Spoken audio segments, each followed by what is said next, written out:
Good morning, everyone. My name is Dr. Tonya. Excuse me, my voice. My name is Dr. Tonya, and I am so excited to be here this weekend. You know what?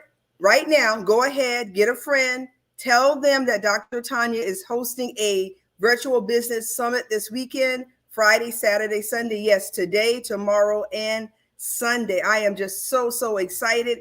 We have 13 power packed speakers and entertainers just for you. Now, my whole goal for doing this entire summit, Secure Your Own Bag Summit, was to help you finish your business year strong. I am just so happy to have everybody listen to me today.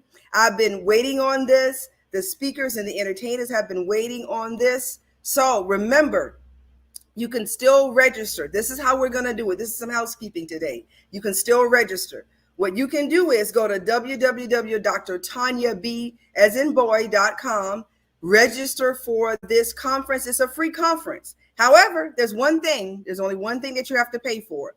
If you would like, you'll be able to get in the back room, in the Zoom room with some of the speakers. Yes, one-on-one. It's going to be a business coaching session going down on day 3. And that is only $2.99. That's right, a cup of coffee. You'd be able to get into that breakout room, okay? So do not forget, www.drtonyab.com. My calling from God is to lead people to their wealthy place. And this weekend, I have handpicked, I've handpicked 13 different entertainers, 13 different speakers, and they're going to be so powerful. Please do not miss out. Remember, wherever you are, it's very important that you be all in there. Hi, Val. Good morning. You're beautiful too. Good morning. Good morning. Good morning. I am just so excited. I've just set all my calls, all my appointments, everything aside just for this event. It is just for you. It is time for you to secure your own bag. Yes, it is. Now, don't be selfish. Go ahead. Let other people know about this event. We're going to be meeting here today, tomorrow, and Sunday at noon Eastern for 2 hours. Come on, you can do this during your lunch hour. You can do whatever you need to. You know what I'm saying? Just come on in here and bring some friends with you. I want once again to say good morning to everyone. Be sure that no matter where you're listening this from, go ahead and share it out. Go ahead and share it out. I am Dr. Tonya. I am the host of the Secure Your Own Bag Virtual Summit, Global Virtual Summit, 3 Power Pack days, Friday, Saturday, Sunday, noon Eastern, from noon until 2 p.m. We got speakers, we have entertainers. We're doing all of this for you. So good morning, good afternoon for some of you people. You know that I'm in Las Vegas, so it's only about 8:48 here. So I am just so happy. Yes. Thank you for sharing it out, Val. Thank you for your support. Know that I love you. You guys, this business conference is for you. Yes, it is. We got some power pack speakers. Go ahead and share it out. Let your friends know. And in a few minutes, our first entertainer is going to come up. It's a secret. Well, it's not really a secret because you see her beautiful face on my website. But in a few minutes, she's going to be coming up. Good morning, Miss Gloria. You know I love you. Good morning, good morning, good morning. Good morning. I am on fire. I am excited. I have been called by God to lead people to their wealthy place. And on purpose, in thoughts, words, and deeds, that's exactly what I do. I try to do it every day except Sundays. Sundays is my rest day, okay? So that's what this conference is all about. It's all about giving you the tools you need to be able to scale your business, expand your business, grow your business, start your business. It's all about you securing your own bag. Now, without further ado, I am going to introduce, I'm going to call her my young niece, even though I know we're not, blood relatives, but to me, she's my young niece. I am so proud of her. She's an award-winning poet. Yes, she's an award-winning poet. And her name is Miss Traci Neal. She is going to be sharing her poems with us in a few seconds. Remember this conference, so go ahead, www.drtonyab.com. And I'm going to go ahead and bring Traci up. Good morning, Miss Traci. Good morning. Thank you for having me. Thank you so much for representing South Carolina. South Carolina's in the house. And also for representing Christ, because I know that you are a Christian young woman and Christ is the center of your life. So what I'm going to do is I'm going to step out so that you could go ahead and have the floor. I just can't wait to hear your poems because I haven't heard them yet. So I'm excited. Okay, so my first poem is called Identity, and I wrote this in middle school. I am weak, yet I'm strong. Sometimes I'm right, and sometimes I'm wrong. When I cry, it's like the ocean moving because of wind. Through all of life's journeys, I realize God is my true friend. There is only one me. Let not your eyes deceive. Know who you are. Identity. Since we don't understand, we try to change. We're confused and angry. We don't know who's to blame. There are feelings of hurt deep inside. When life's problems come your way, you try to hide. There's only one me. Let not your eyes deceive. Know who you are. Identity. When others try to put you down, don't give in and wear a frown. The time is coming when you shall stand and know nothing is impossible because you can. There is only one me. Let not your eyes deceive. Know who you are. Identity. All right. Thank you. Thank you. Okay, so this next poem, it's really personal to me. I wrote this in high school. Mind you, I am 32, but I have had a love of writing since I was 5 years old. So this is my heart. And this one is called Hiding Behind the Corner. I used to be the girl hiding behind the corner. I felt like a loner. Yet even when I cried, I thought I had died to a world I had to face, but still the people lied. I must admit, I couldn't take it. I truly believed I wouldn't make it. Then one day, something inside this vessel said, don't fake it, but break it. So I broke the walls that were tearing me apart and ripping out my heart until the fall I was about to hit came into a line for starts. I just kept running since I couldn't stop. I ran like a criminal trying to get away from the cops. I got rid of the haters, the perpetrators, the two-facers, and the instigators. I changed my way of thinking and didn't mind blinking. If times were too hard, I wouldn't stack it up with those deck of cards. I became stronger to stand longer, not trying to measure up to a world going under. I gained respect and advanced my intellect to a place I didn't expect. Now I can walk up to a person untimid and shy. I'm a newfound eagle and I'm ready to fly. I have to speak before my spirit leaks with anticipation, determination, imagination, and an accepted application. No, I'm not always accepted by those around me, but my soul has light that a blind person can see. I have a voice that needs to be spread in order to have true peace in my head. My spirit creates a difference in the essence of the confident presence I showed when I decided not to be led. Thank you. Wow. Wow. Wow. Wow. Wow. Wow. Awesome. I'm so encouraged. I needed that. And we had people that had said so many different things. You know, and I said, I'm ready to fly. I'm like a newfound eagle. I'm ready to fly. Traci, thank you so much for blessing us with your 2 poems. God bless you. God bless the work of your hands. And, you know, if there's anything I can do to be a blessing to you, you know I will. You know I will. So in closing, before you leave, what I'd like you to tell me is where can people how can people get in contact with you if they wanted you to do what you just did for us, encourage us in point? Yes, the easiest is my website. I call it my one-stop shop, and that's Traci Neal, my name, speakerpoet.com. Oh, I love it. I love it. Traci, someone just said you're amazing. They love it. You know, oh God, it's just so much, you know. Thank you so much, Traci, for being a part of the Secure Your Own Bag Virtual Summit. And you know what? I'm gonna have you come back for sure. Thank you so much. Thank you. Have a wonderful day. You too. Bye. You guys, wasn't that awesome? I mean, good morning, everyone. Remember, you can still be a part of this conference. We just hit it off with Traci Neal, and both of her poems were so encouraging. You know, you can catch it again on the replay, and that's for sure. And yes, it was a powerful, powerful poem. I thank God for that young lady. I thank God for her heart. And I loved it also, Tony. It was just an inspirational poem. And I told you guys, remember, Friday, Saturday, Sunday, noon Eastern, from noon to 2. Friday, Saturday, Sunday, this weekend. Yes, today, tomorrow, and Sunday.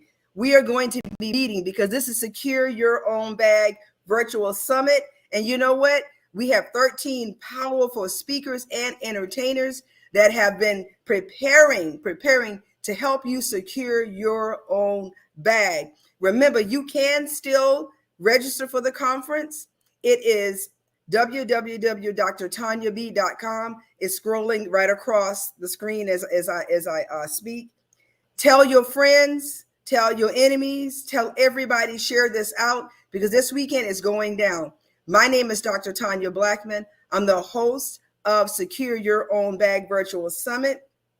I have been called by God to lead people to their wealthy place, and in thoughts, words, and deeds, that's exactly what I do every day. Every day I try to do that, you know, help people, bless people. And I'm getting ready for the first speaker, the first powerhouse. She know that I love her. She's you know what, it started out as her being a part of my podcast, and our relationship has transitioned into, I consider her one of my sisters. If I need some money, I can call this lady. If I don't need any money, I can call this lady. If I need prayer, I can call this lady. If I do something wrong, now she's going to correct me, but she's going to also pray for me, and she's going to do it behind the scenes. You know, I trust her. I love her. She is a veteran. If I were you, I would not be listening to me only. I would actually be saying, you know what?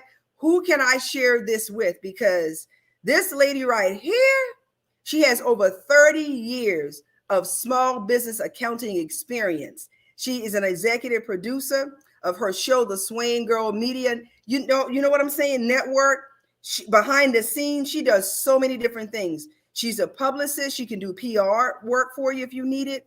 She can make sure all your books are in order. Yesterday, she dedicated her entire day to helping nonprofits keep their nonprofit status. That's very important. She wears many, many hats. She's a mother. She's a wife. She's a prayer warrior. She loves God with every inch of her being. And I love her so much. So I'm going to go ahead and bring her up.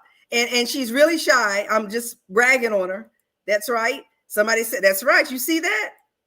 Come on in the house, Miss Precious, Miss Beautiful. Hello. I see Cantrella already knew. Love you, Trella. That is my business sweetheart. She Praise is God. my business sweetheart. Thank you so much for having me. I'm breaking the shyness, but it's still a little bit there. Thank you for the great introduction and that beautiful baby with her poems. And at 30, she's a baby to me.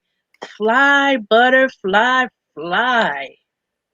Ooh, girl, you Yes. got it. I just really appreciate and thank you. I thank all of our business sisters for tuning in and giving support. I am here because I am Precious Swain Beaks. I'm a minister, I'm a serial entrepreneur. I am simply me, the vessel that the Father uses to bless others. So today I'm here to talk to you about building a strong business foundation. Now, time is limited because we got to get on through this. So the first thing I'm going to ask you is either prepare to catch the replay or grab a pen and some paper and take some quick notes because I'm going to hit some bullet points and then I'm going to tell you where to get the meat for your sandwich. The reason that I can give this information, in case you're wondering, I do have a degree in accounting. I have been a serial entrepreneur for over 30 years. I do business formation. I do accounting. I'm a tax professional. I do help people get where they need to get, not just in word. Very, very rarely do I talk about it, but today that's what I'm here for. So, step one, to have a strong business, you must have a strong plan. So, I recommend prayer first. Then, whatever your thoughts or vision is, write it down. If you don't believe me, scripture says, write the vision, make it plain, that the people may run. So, write your vision and make it plain. Now you have a plan. In this plan, there should be a name for your business. We're going to go into step 2, research. If whatever you want to do, research it before you do it. Make sure you go into it knowing exactly how to do what you're advertising that you're going to do. Quick example. To do strawberries, Rice Krispie treats, pretzels, etc., etc., that is cottage food. You don't need a food license. But it is recommended that you take a food safety class so that you know how to properly prepare. But cakes, rolls, breads are considered a bakery. You cannot operate a bakery from home. The food license is going to require you to partner with someone with a commissary or a commercial kitchen to prepare these items from. Cottage foods, home. Bakery items, commercial kitchen. Little things like that you need to know so that you don't run into legal problems going forward.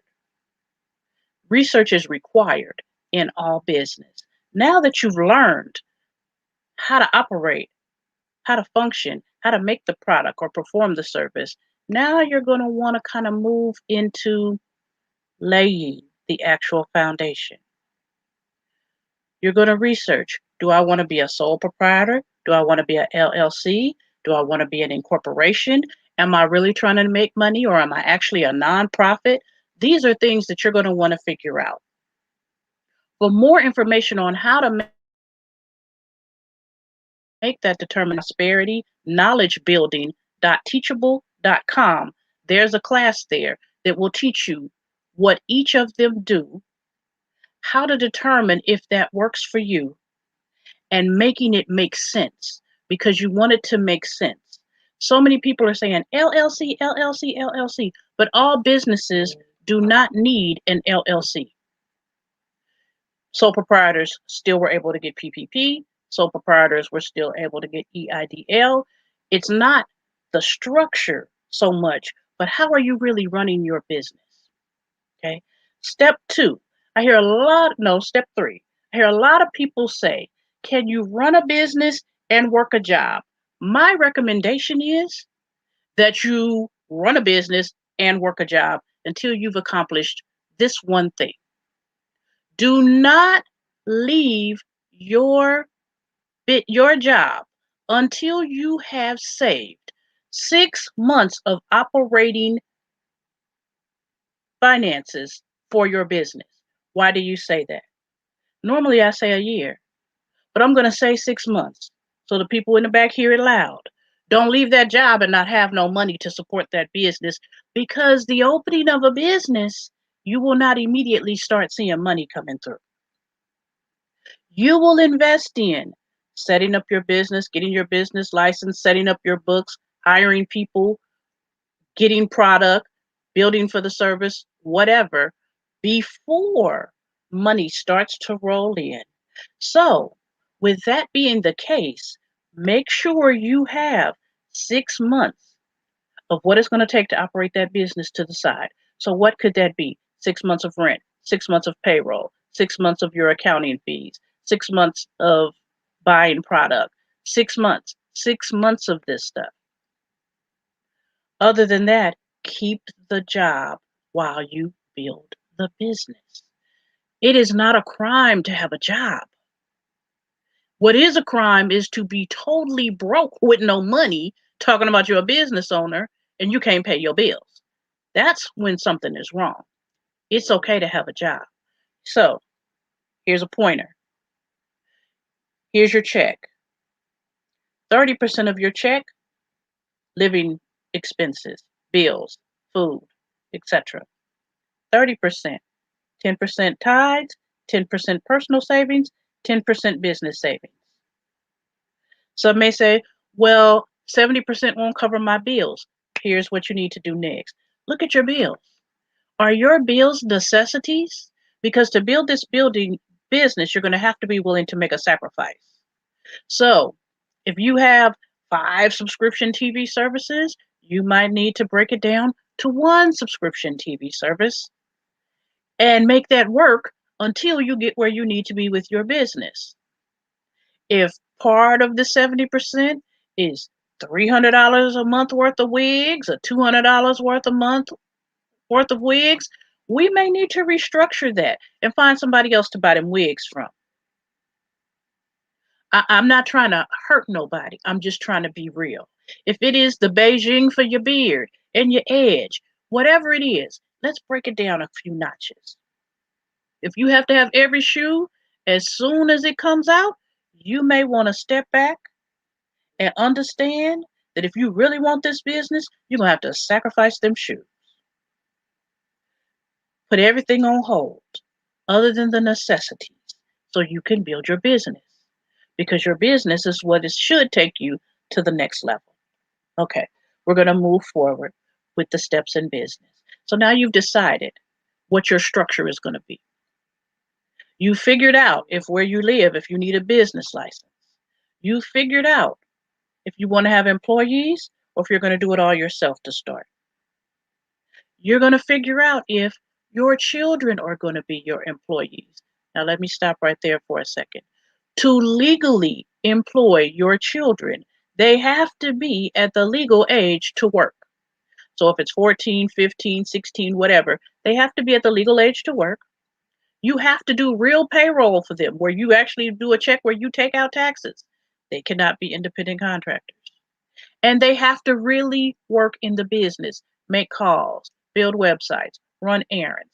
You cannot put them on payroll talking about they did their household chores or they walked the dog or they washed the dishes. That doesn't fly. So you're going to have to put it together how you're going to do it. And now you're going to go. In each state, they have a division of corporations, and you're going to register your business. If you are a sole proprietor and the name of your business is anything other than your legal name, then you need to file a fictitious business name for that state. And normally they'll tell you to run it in the paper. So run it in the paper, whatever that costs. But make sure that you've registered the way you're supposed to register first. Now, step 2 is you're going to get your EIN. Well, why do I do the first one first? Because you want to make sure your name and everything is registered, and you didn't go to register that name and they tell you that name belongs to somebody else. So get your EIN in your business name. For your sole proprietor, it will have your name and your fictitious business name. Make sure that you have that. Now that you have your EIN, you're going to move forward and go ahead and set up your business bank account.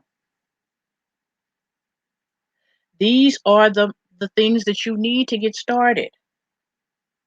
So what am I going to put in my business bank account? I'm not making no money yet. Remember that 10% I told you to save for your business? Put it in your business bank account. Keep putting it in your business bank account. Build your business. This is the foundational portion of your business. We haven't added products yet. We haven't added services yet. We haven't added the website yet. Because when you begin to say, I have this business, people will go look and see if your business is what they consider real. So make sure that you have your foundation in order. So we've prayed, we've made a plan, we've picked a structure, we've set up our structure, we have a bank account. What do we need next? Do you have a logo? If you have a logo, trademark your logo. But I just registered with the state. That didn't protect your logo. Trademark your logo. Trademark your logo. Even if it's just your name, trademark your logo. Well, I can't afford to do it for the US. Do it in just your state then. But trademark it so that it's protected. Okay. Because now you're going to put this logo on your product. You're going to stamp it on your promotional materials for your business. You have to protect it so no one else comes along and uses it. Set up your bookkeeping structure. Use either a spreadsheet or you can get Waves, FreshBooks, QuickBooks. Waves is actually free. But get an accounting system set up. Well, I don't know accounting. That's okay. But until you can afford for somebody to do it for you, you need to at least put it in a spreadsheet or write it in a notebook. Have somewhere that you write down everything you spend and everything you bring in. And if you have vendors like pest control, payroll, whatever, everything you've paid out, you need to have written down somewhere, please. Okay, so now you've set up your system. You're on a roll. If you don't have a spreadsheet, you don't know how to create a spreadsheet, if you inbox me, I'll send you a spreadsheet, no charge.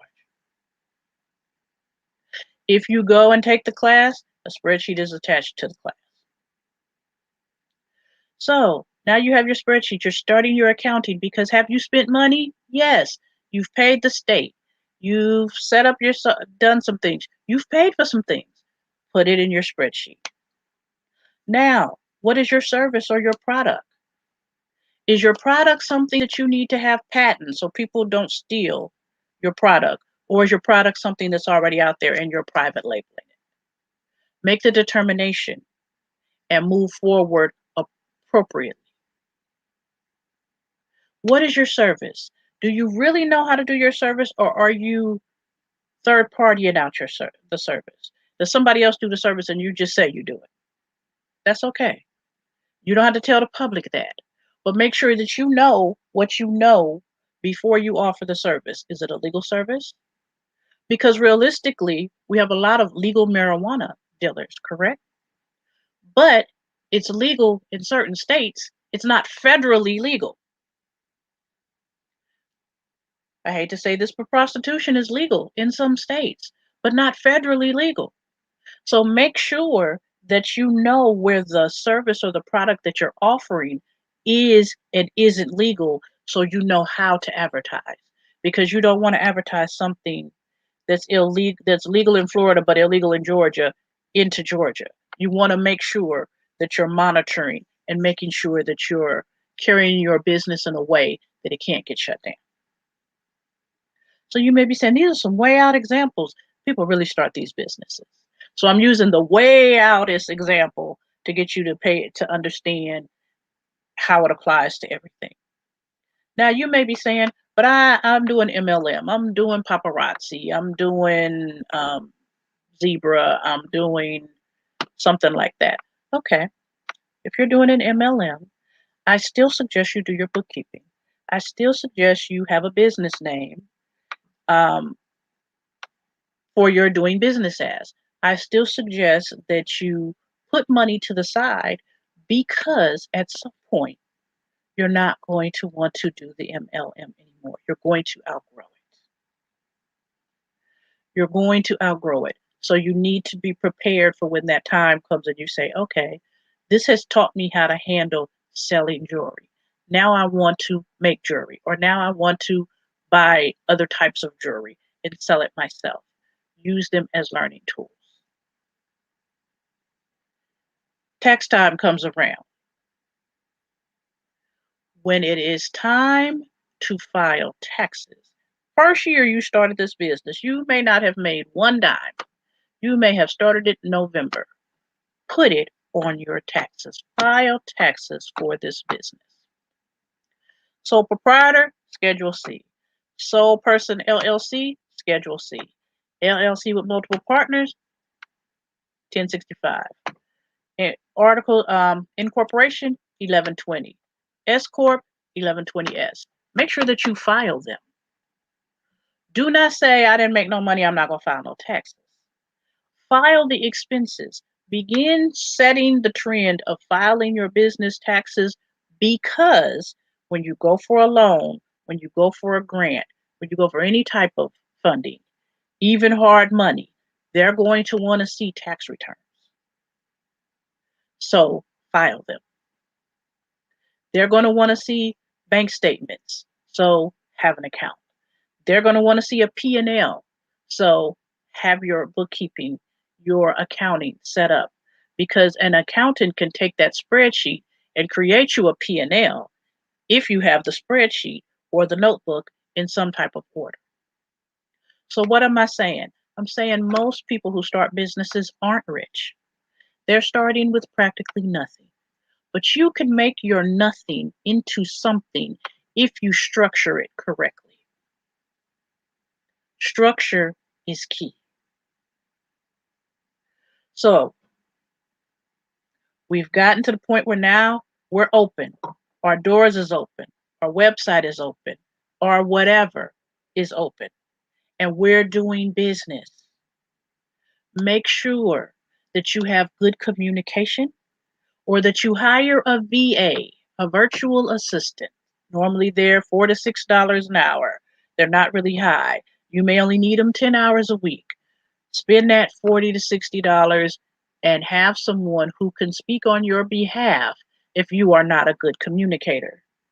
Because you want positive references. Okay? So make sure that you have a communication system. Me personally, I'm a little older. You see the little gray. I'm not really with all this, I'm going to email you to death. There are some people, email is a really good form of communication. But I'm going to pick up this phone, and if it's nothing but shoot you a text, I'm going to shoot you a text and say whatever I got to say to you. Because I get 10,000 emails a day, and I do not read all of them. So I might have some important stuff in that email, but I just don't have that kind of bandwidth. So guess what I'm doing? Click, click, click, click, delete. So make sure that you're utilizing multiple forms of communication. Don't just put up Facebook posts and say, oh, nobody's responding to me. And then put up some Instagram and, oh, nobody's responding to me. Facebook, Instagram, TikTok, Twitter, LinkedIn, email, text, call. All of them work together as a team to let that person know you want their business. You want to keep their business. You want them to come back for some more of whatever it is that you have. Use it to your advantage. Yes, we're taught the customer is always right. Sometimes the customer really isn't. But even when the customer is not right, handle it in a way where they respect your mind. You don't have to cuss. You don't have to holler. You don't have to be ugly.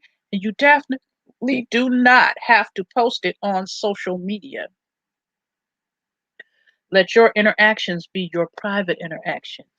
Because even though they may not agree, you leave the door open for them to come back. Okay? Tip number. I'm not even going to put a number on this one. I'm just going to give you this tip, and I'm going to tell you it's important. Really, really important. When you have a business, don't put your personal stuff on social media.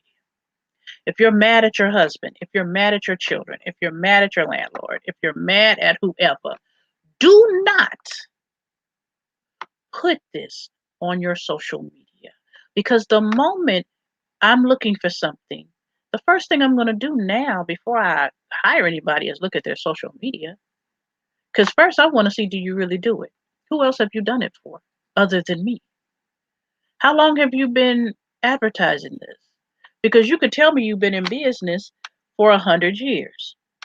If I go back to January and there's nothing, no advertisement, did you just start this business? And that doesn't mean I won't use you, but I need you to keep it real with me at all times. So be careful what you have up. People don't want to deal with drama. No drama. Also, remember, confidentiality is key. If your customer came to you and they had to get a payment plan, that doesn't need to go on social media. If you got them back a $10 million check, that doesn't need to go on social media. Let your customer's business be their business.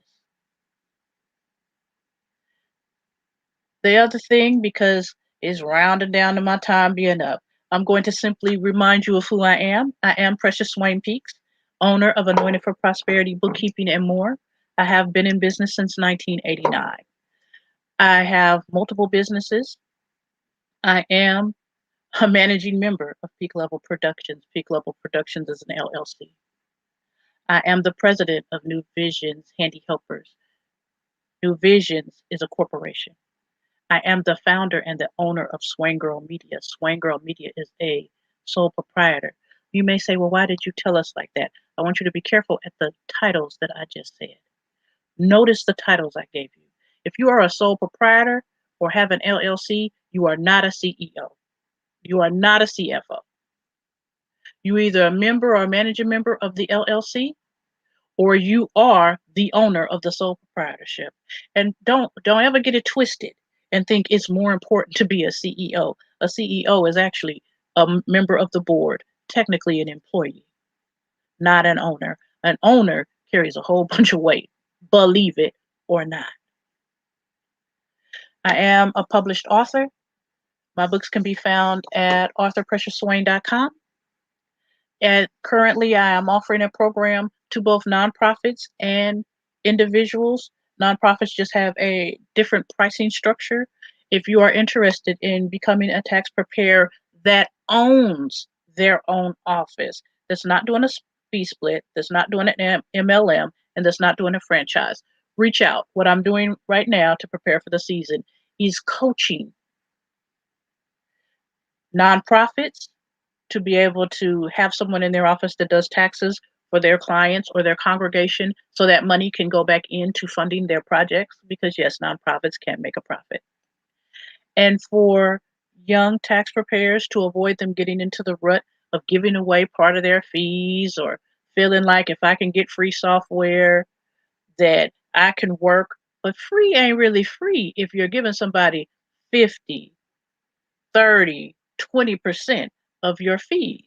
Pay that little $200 to $500 for some software and keep your own money. Trust me, it makes a difference. Again, I'm Precious Swain Peaks. I pray that the Father have his hands upon you, that he keep you, that he bless you, that he strengthen you in your mind, your body, and your spirit, that he gives you the ability to see the vision that he gave you. For he said that your gifts would make room for you, that he would allow everything you put your hands to prosper, and that you have an amazing rest of your day. Precious, I didn't want you to stop. I was looking at the clock. I was like, come on, come on. There are so many different things that were said when you were speaking. And in my mind, I'm going to be honest with you. Every time I talk to you, I learn something, number one. And today, especially of the information about the children, and we're just so blessed to have you here on this platform today. I do not take this, for granted at all, because sometimes, when you start to get to know people and learn more about them or whatever, we can become too familiar and not really see the greatness in that person. But I'm telling you, I see greatness in you, and I thank you for the gems that you shared with us today. And I'm hoping everybody really took those notes. I know that we have some of the listeners that were taking notes and were chiming in, so once again, I didn't know this. What's the website? So let's say that I have a nonprofit and I want to get with you so that I can actually start the tax business. What's that website again? If they go to anointedforprosperity.com and they click schedule a free consult, it'll come directly to me. Nobody else that works in my office does the free consults but me. So I can ensure that people get what they need and aren't, ran through a different mill. And then I would deal with them and walk with them through the process just based on what they need. So for nonprofits, I'm very hands-on to the point where I offer them training and all, because a church with 50 people in it has the ability to file 50 returns. The 50 people are going to either go to H&R Block, Jackson Hewitt, or whoever. But realistically, the ministry can get the EFIN. Two of the people in the church can work doing the taxes. Now, that's an income to someone unemployed in the church. And the rest of them can cycle through. And where times have been kind of hard, so tithes are a little low and offerings are a little low flowing in, these fees from doing their taxes that they're going to pay anyway to somebody else has now come back in to fixing the roof or replacing the sign or putting food in the food pantry, whatever. And I used a small number as the example, but this can be done in organizations with 10, 15,000 members. It just all depends on how they'd like to do it. Youth programs, different things like that, looking to make money to keep their program going. Sometimes we just gotta understand that it's gonna take the work of our hands to keep our stuff going. We can't sit and wait for people to give us anything. And so from that, I start them with the taxes and teach them there. And as I realize from talking to them, I look for their gift.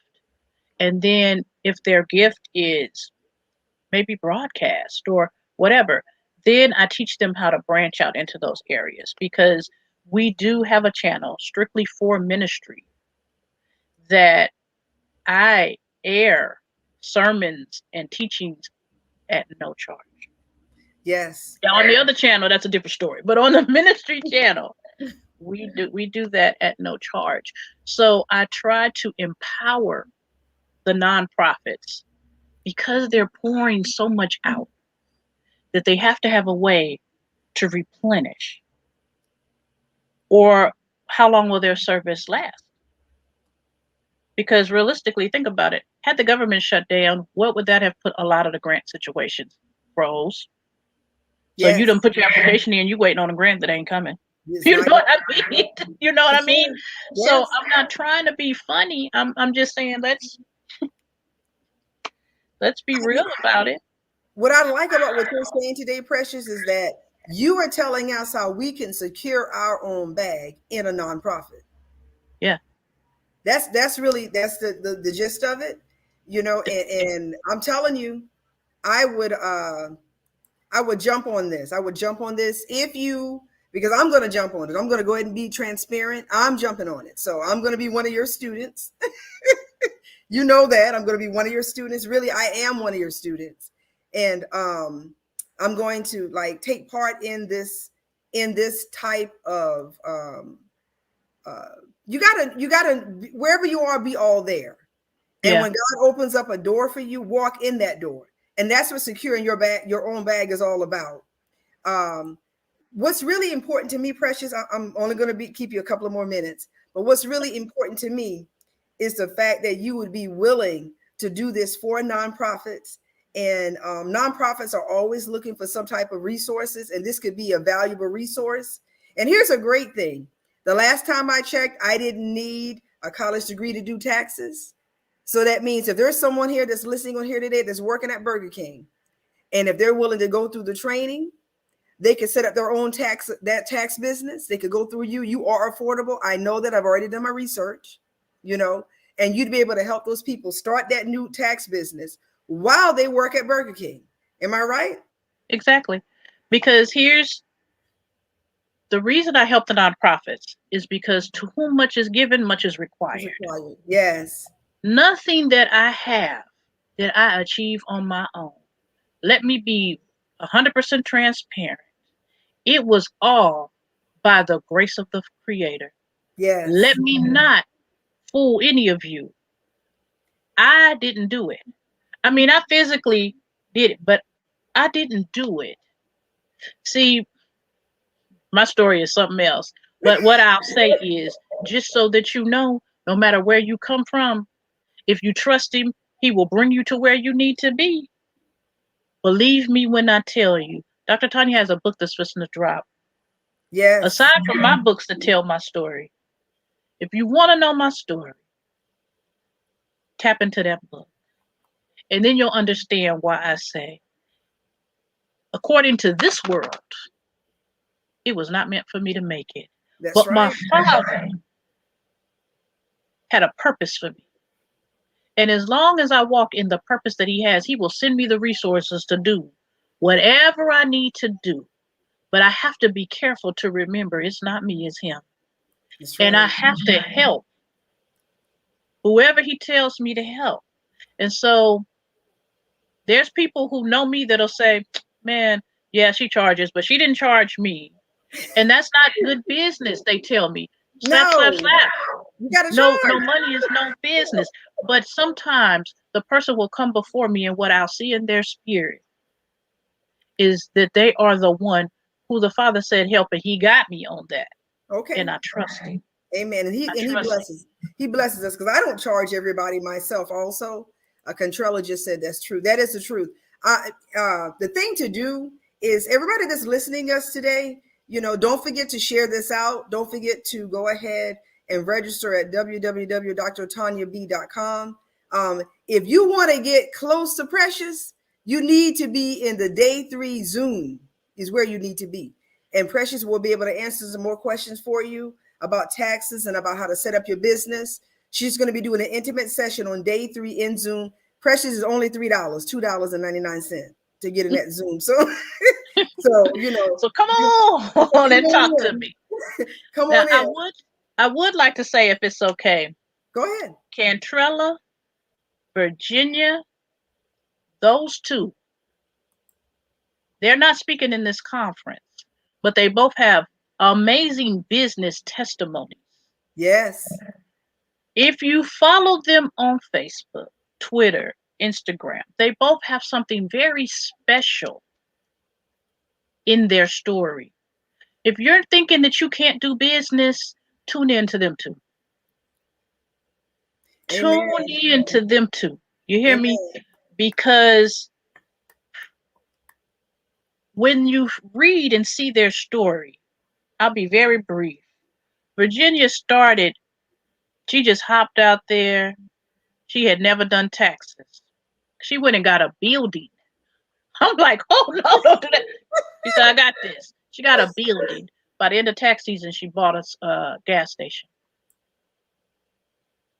Please know that no matter what your business is, Cantrella, I've watched Cantrella go from doing taxes to now she's getting business funding for people. Not no $5,000, $10,000. She's getting hundreds of thousands of funding for people to enhance their businesses.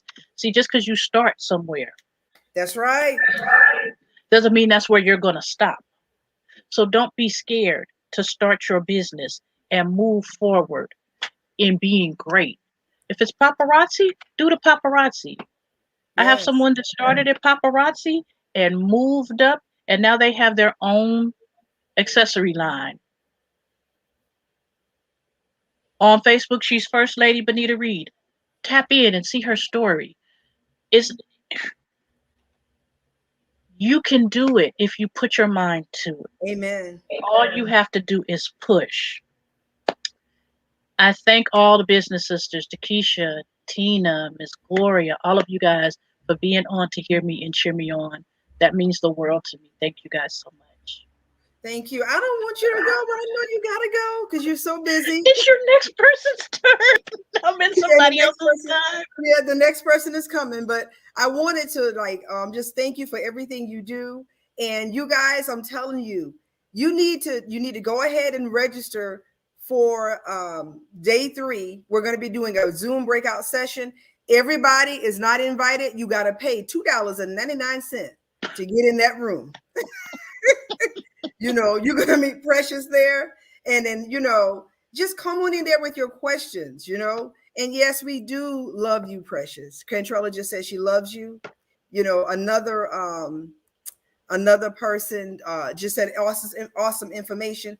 Precious, thank you for your time. You are a small business expert and really, mega business expert. Because, small people, when I say small business, people think $100,000, but small business, as you and I both know, means a whole lot of money. But you Exactly. are, you are an expert. I thank God for you. I thank God for using you. I thank God for your authentic, loving spirit.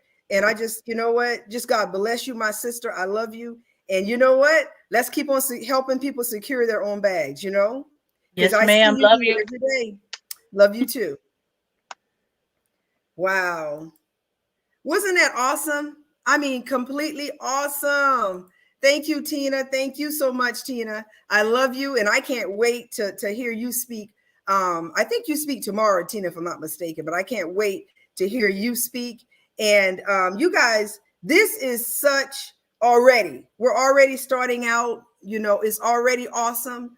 I thank God for everybody that's listening today. We started off with Miss Traci Neal. She did her 2 poems that just really encouraged me.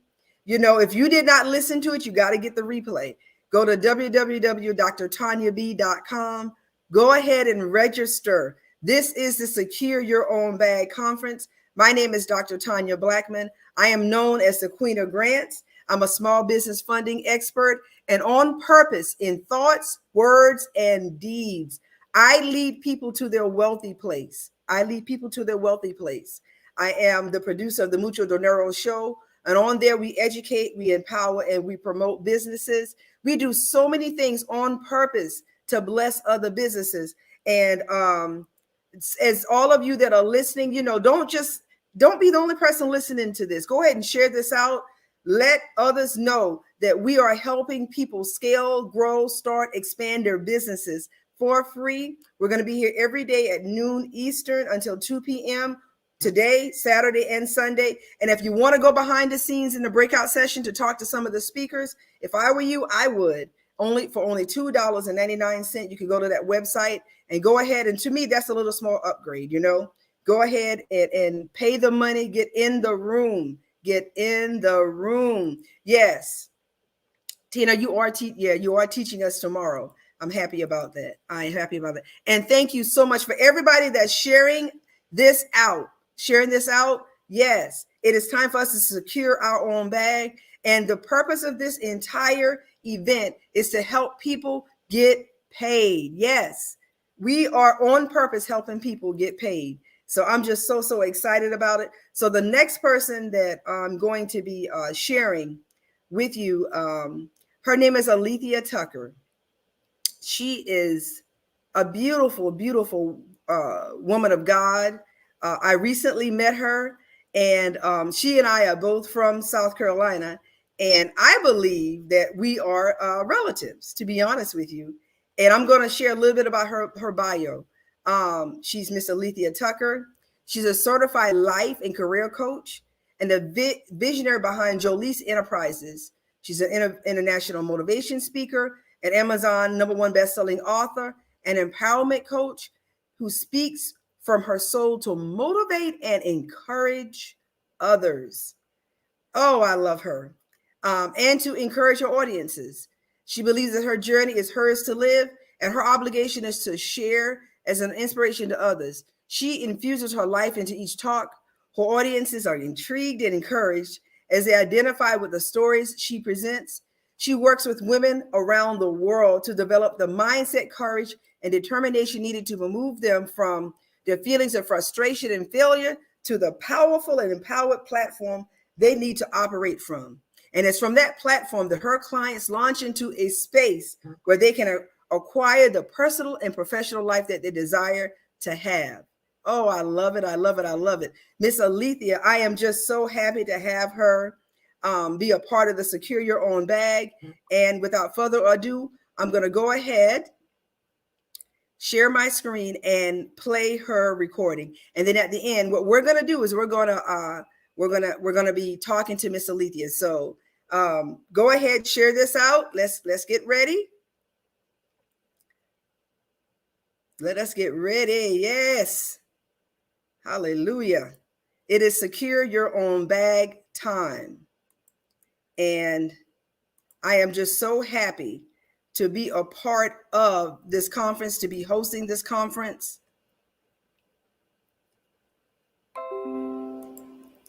So happy to be. And so far, I'm telling you, everything has been such a blessing, and it's going to continue to be a blessing. Definitely continue to be a blessing. Oh. Miss Alethia Tucker is very, very important to me. And I know she's important to a lot of other people. Like I said, I met her in the Black House channel with Dr. Carolyn. And I'm telling you, yes, it is. As usual, saying it's secure your own bag for real. Yes, it is. Yes, it is. Secure your own bag. So get your friends, get ready, listen, listen, listen, listen, and then do. Hello, everyone. My name is Alethia Tucker, and I'm a speaker and author, career and personal development coach. I work with women that I like to call risers. Risers are women 45 and over who are ready and willing to do the work that's needed to rise to the life that they desire. I help them to get tools, and the tools that we work on will enable them to advance, to soar, and to pursue those things that they desire in their personal and professional life.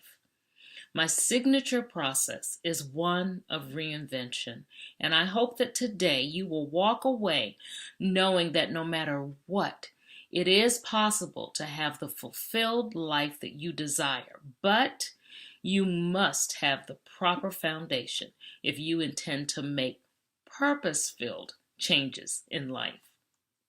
First things first, change isn't as scary as many people believe that it is.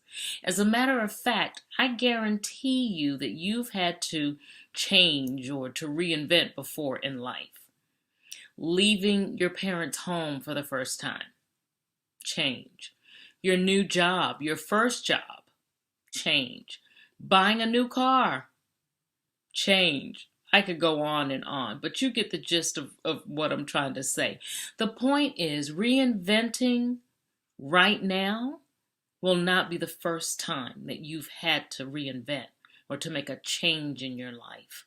This may be your first time that you'll get a framework that will help you to make purposeful change in your life. I've mentioned, that there are things that really kind of propel us to making change. I'm reminded of a major reinvention that took place around my son. As a matter of fact, that reinvention helped me to learn and to set up the framework that I use in coaching to this day. It's a framework that I believe will serve you well also.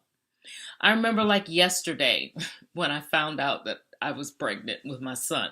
I was considered high risk. I was 35, and back then they considered that high risk. I don't know about now. So they took additional precautions that they really hadn't taken when I was pregnant with my first child. I had my issues. Blood pressure was high. I was anemic. I had to see the doctor every week, basically, because of this situation. All of that being said, my husband and I were thrilled that we were expecting a baby boy. We didn't know he was a boy at the time, but we knew that we were expecting a baby. My daughter, I think, was probably more excited than all of us. She exclaimed, "My prayers have finally been answered." She had been praying for a sibling for a little while. So she was pretty happy. All things considered, I was high risk. However, things were going pretty well in the pregnancy. Outside of extreme fatigue and, the normal aches and pains that you feel as a pregnant woman, I felt pretty good. All was going well up until we were told about the results of one of a battery of tests that we had taken. At that point, we began just a cycle of concern. We were told that one of the tests revealed that the baby had a chromosomal translocation. Yeah, fancy word. And basically, they didn't know what it meant. We certainly didn't understand. There was no way to determine what the translocation could mean, but they knew that it could be one of two issues. He could either have a mental or some type of physical deficiency. We didn't know, of course, which one it was. The agony we suffered for the next 6 months was unbelievable. We didn't know how to prepare, what to think, what to do. With or without the test, we knew that our baby was going to be beautiful. And we knew that he would have issues or challenges, but we just didn't know how to prepare, how to deal with whatever challenges we were going to face. What we did know was that we had a baby coming, and we were going to love that child with all our heart and soul. So fast forward a little bit, late fall, and 2 weeks early, our 8-pound, 8-ounce baby boy came bouncing into the world. He was beautiful. Like all parents, I'm checking him. I immediately wanted to see if he looked like me. But I checked for toes and, 10 toes, 10 fingers, and all was there. And we were so happy. We were happy, however, it wasn't soon before those alarms started going off. I had lost so much blood when I was pregnant or when I delivered that I needed a blood transfusion. That was the first thing. The second thing they noticed, of course, was that he was slightly jaundiced. They believed he had a heart problem, and he had these severe tremors. Babies tremor anyway, but his were severe, and they would last up to 30 seconds. Then, thus commenced the poking and the prodding. The poking and the prodding with me and with him, but more so with him. The agony we continued to feel once he was here, weeks into his birth. The things that they put him through for that first week and a half were unbelievable. I say a week and a half, it could have gone 2 weeks, but at a week and a half, my husband came in one evening and said, "That's it, no more. No more poking, no more prodding. We can't seem to find anything that's really wrong. He seems to be doing pretty well. Let us go home and raise our son." Say the least, I was happy and I was ready to go home. We came home, and thus began life, as I called it, or as I still call it, of raising Jay. All really did seem to go pretty well, in those first months. He was asthmatic. They determined that pretty early on. However, again, here come the tests, the tests that they have to do at 1 month and 2 months and 3 months to determine if he's meeting those milestones. And that's when we detected that there were issues. He didn't meet them all. As a matter of fact, as he grew and as he got older, he was close to 3 before he really began to speak. And even then, we really couldn't understand what he was saying. Our daughter seemed to be his interpreter. She seemed to know just what he was saying. We continued and we did some neuropsych tests on him. The doctor gave us those results, and that seemed to begin to solve this mystery of exactly what a chromosomal translocation meant. There were cognitive deficiencies. With his IQ test in particular, as an example, we were quite stunned and in total disbelief because we were told that his IQ was severely below normal. Thus began a whole battery of new circumstances, new situations, and new encounters that we dealt with every year. We wanted to find the right way, the right school, the right support, the right peer group, the right extracurricular activities, the right medication. It went on, and all the stress, again, was unreal. Year to year, we didn't know what to expect, so we kept adapting. We adapted to him. That's what I want you to hear as being key. He was setting the standard, and we had to learn to follow them. Everything that we knew to do changed, but it was important for us to adapt. We were able to reinvent because we knew that the process was what was best for him. It was for his well-being, and honestly, our mental and physical health as well.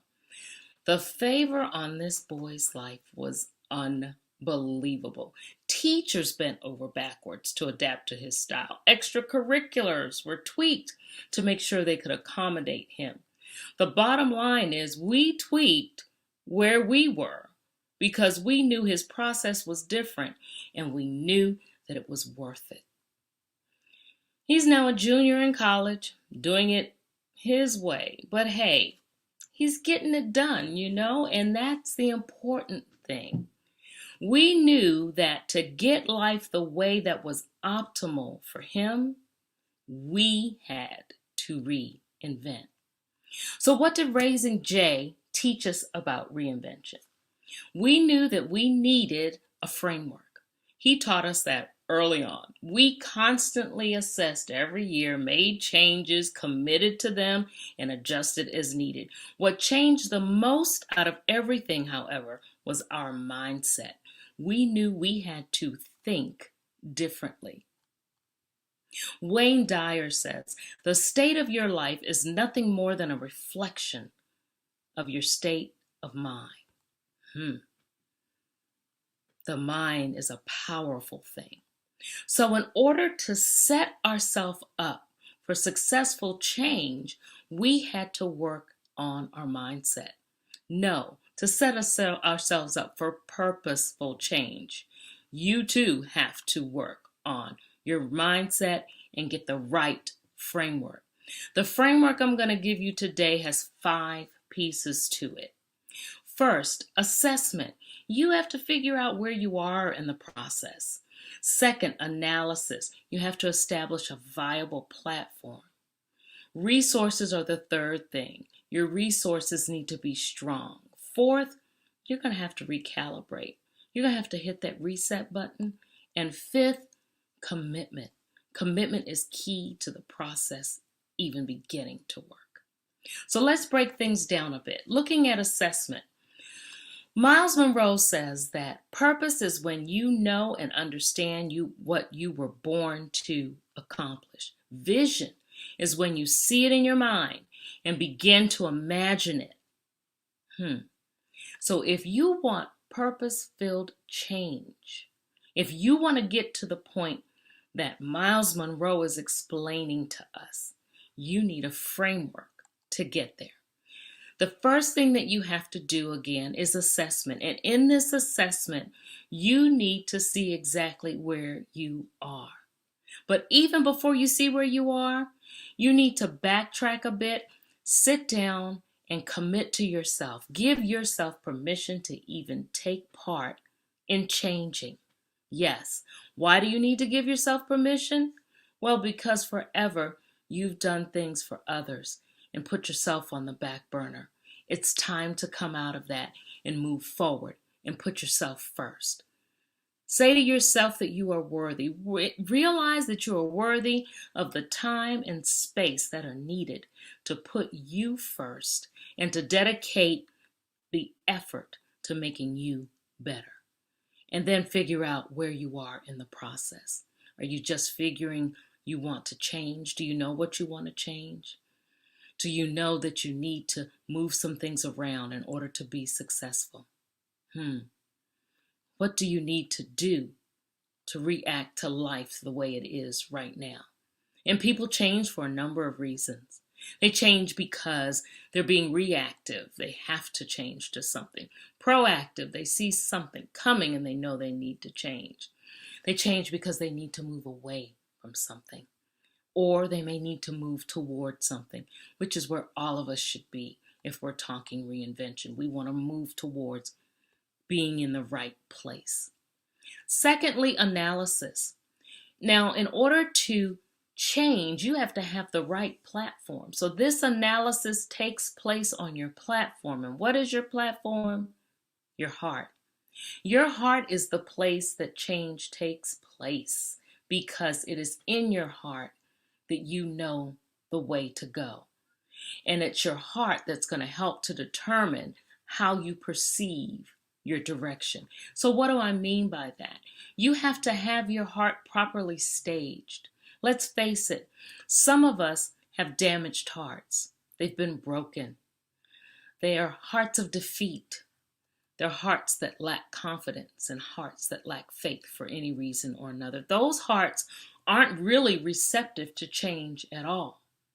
And they need to be broken down into fallow ground that's full of gratefulness. That's a posture that's appropriate for change. That's full of confidence and faithfulness. That's full of prayer. That's full of being fearless. Like I said, fallow ground that's going to go ahead and nurture those seeds so that you can have what it is that you need, so you can hear properly and act properly on the assessment you've done and the next steps that you need to take. Third, you have to identify your energy source. You got to know where your power comes from. And your power is coming from within, your energy source. And that energy source directly relates to your relationships. The energy that you bring to change is based on the relationships that you have in your life. And there are two: relationships that you have with yourself and relationships that you have with others. And both of those relationships have to be set up so that you have the energy that's needed to pursue change. So why wouldn't it be set up properly with a relationship that you have with yourself? How are you taking care of yourself? Are you putting yourself forth first? How is your health? What are you doing to make sure that you remain healthy? How are you prioritizing your time? Are you giving it all to someone else and none to you? How are you showing up for yourself? Are you defending yourself where you need to and being proud of the actions that you take instead of letting others take credit for them? That's a big one, particularly with us women. How can it be affected with relationships with others? How do you let others treat you? What are you sitting up under on a daily basis? What negativity are you sitting up under? How often are you people pleasing and making sure you do all to make sure that everyone else is happy and leaving you?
Hello, hello, hello. This is Dr. Tonya, and That presentation was absolutely awesome. And I just want to thank Alethia Tucker so much for sharing that with us. Alethia, if it's okay, I'm going to go ahead and bring you up. I see your beautiful smile. Hello. Hi. How are you? I'm great. You know, I had to go out and come back in. I was like, what's going on? I know. Why did it stop? I don't know. I said framework. I was taking my notes. I said the different things that we have to do was assessment. If you don't mind, can you go ahead and tell us a little bit? Sure. End it. I'm going to come out so that you can just go ahead and speak directly. Absolutely. I apologize. Oh, that's quite all right. So when you're talking about your framework, you have to be sure that you have, number one, of course, you have to make sure that you are doing that assessment. The second piece is the analysis. The third piece, you have to make sure that you have your platform straight. Now, where your change is taking place is on your heart. Your heart has to be pliable so that you're able to accept the things that you need to accept to do the work that you need to do. The fourth thing is that energy. And I hope I didn't get 3 and 4 mixed up, but they're both very important. It's very important to make sure that you have the energy that you need to go ahead and carry out your change process. And there are lots of things that can zap that energy.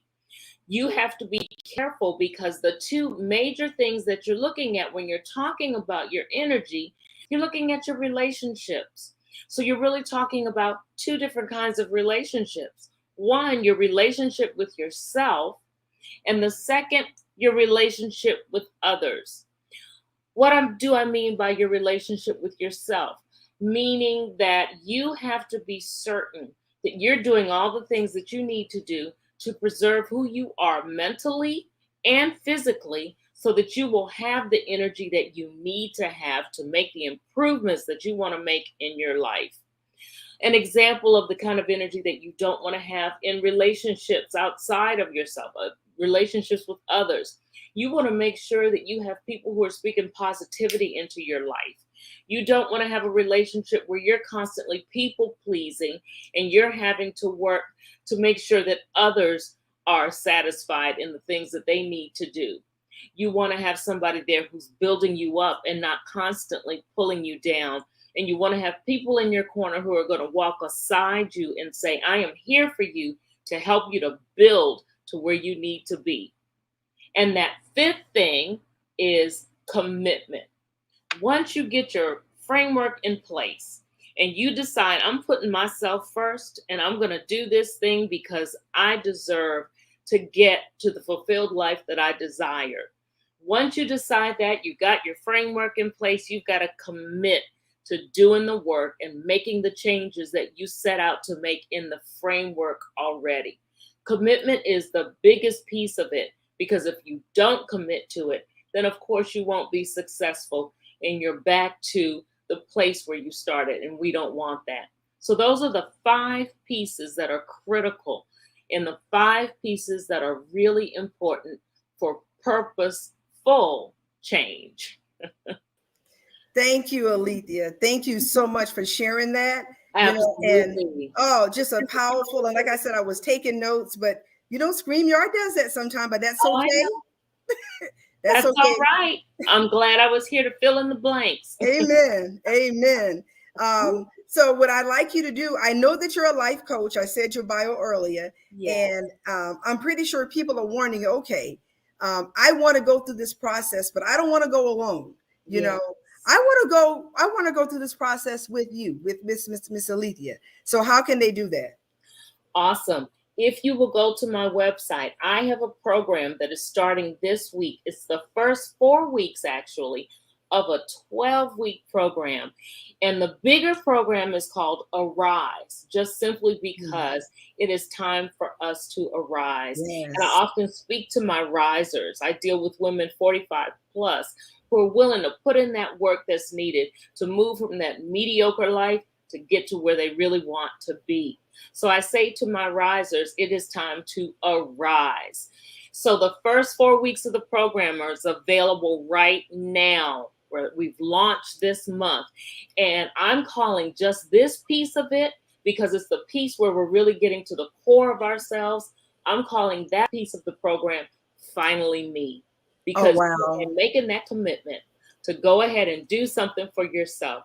So go to my website, click on, and my website is Jolise Enterprises, and I can spell that. That's JOLEASE,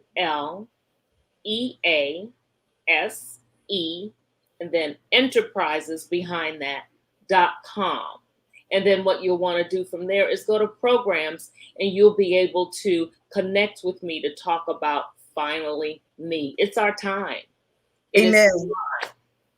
Amen. And I'm going to actually drop it in the actual chat, because it is our time. Yeah. And I'm seeing it all the time. People are not looking at age anymore. I'm seeing people that are in their 70s and 80s doing things that, they've been waiting for a long time, and they're finally going ahead and doing it. Several years ago, when I lived in Georgia, I was an advisor at a college, a community college. And so many people think that there's a lot of the 18 through the 21-year-olds that are actually going to college. But we had so many different people there that were in their 70s and 80s that were making career changes. So that told me back then, and it's telling me today, that it is never too late. Absolutely. I call it in our pinnacle prime. We are in our pinnacle prime right now. This is a great time to make a change. We had one of the listeners just said, SC just said, yes. Yes. Yes. I wish I could dance right now because I'm just so happy. I know some people, when they get older, they get sad. Not me. I am so happy to be the age that I am today. And I'm not afraid anymore. And you know what, Alethia?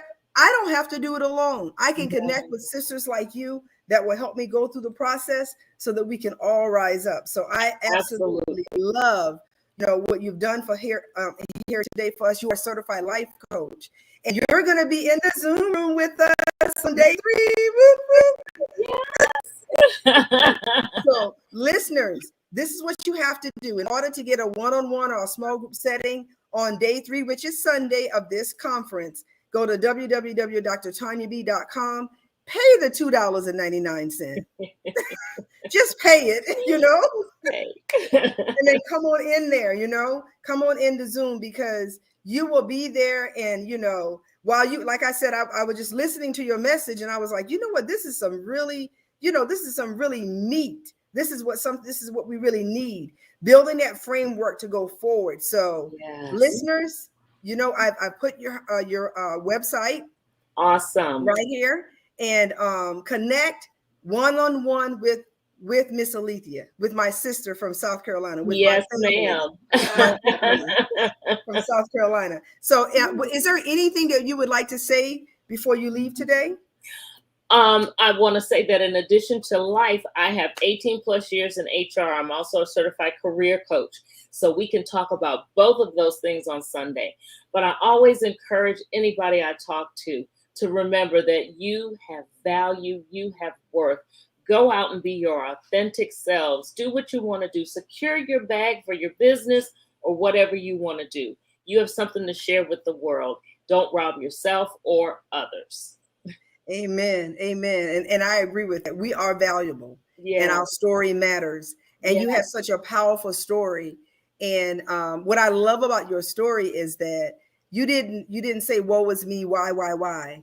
You talked about how you adjusted, how you adjusted. Yeah. And I think that's what we really need. So many gems, so many lessons in your story. Thank God for technology, because we're going to replay it and play the whole, great. and play the whole story, and because like I said, it blessed me, and I'm pretty sure it's going to bless thousands of women. So there's a scripture that says, it's Deuteronomy 28:8, that says God will send a blessing on the work of our hands. Yeah. And my sister, that's what I speak on you today. Oh, Thank you so much.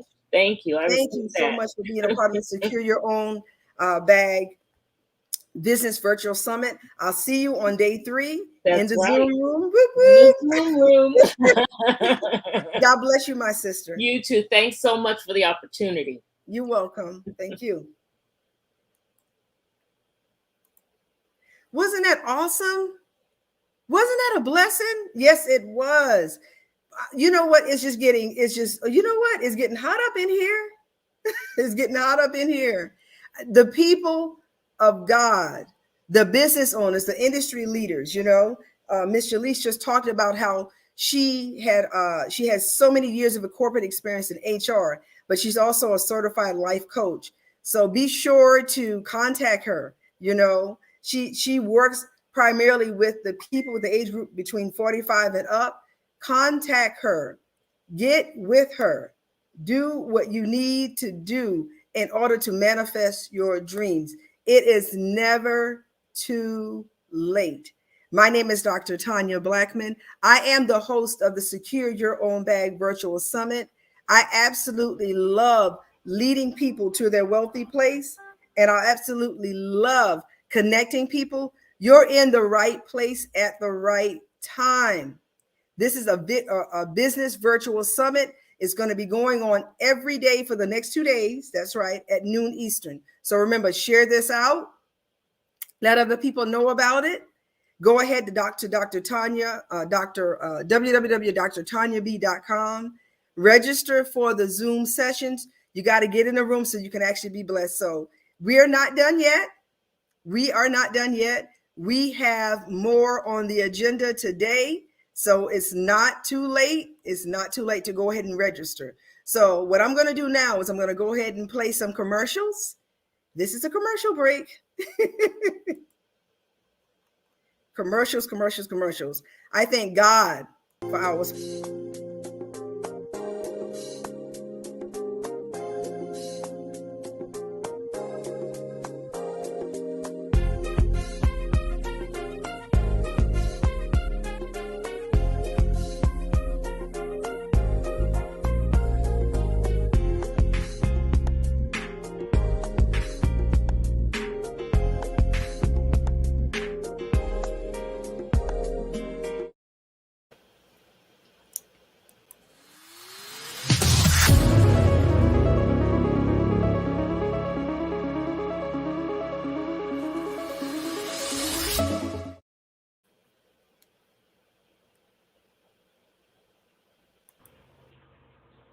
Hello, my name is Bryson Stevens. I'm the author of this book, and this is the title, Creative Viewing Team. My mom and I work together with it, and my mom is the illustrator. I'm the author of the book. You can purchase it on Amazon.com. Thank you, and I'll see you again next time.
this is the title, Creative Viewing Team. My mom and I work together with it, and my mom is the illustrator. I'm the author of the book. You can purchase it on Amazon.com. Thank you, and I'll see you again next time.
Hi. My name is Dr. Tonya Blackman.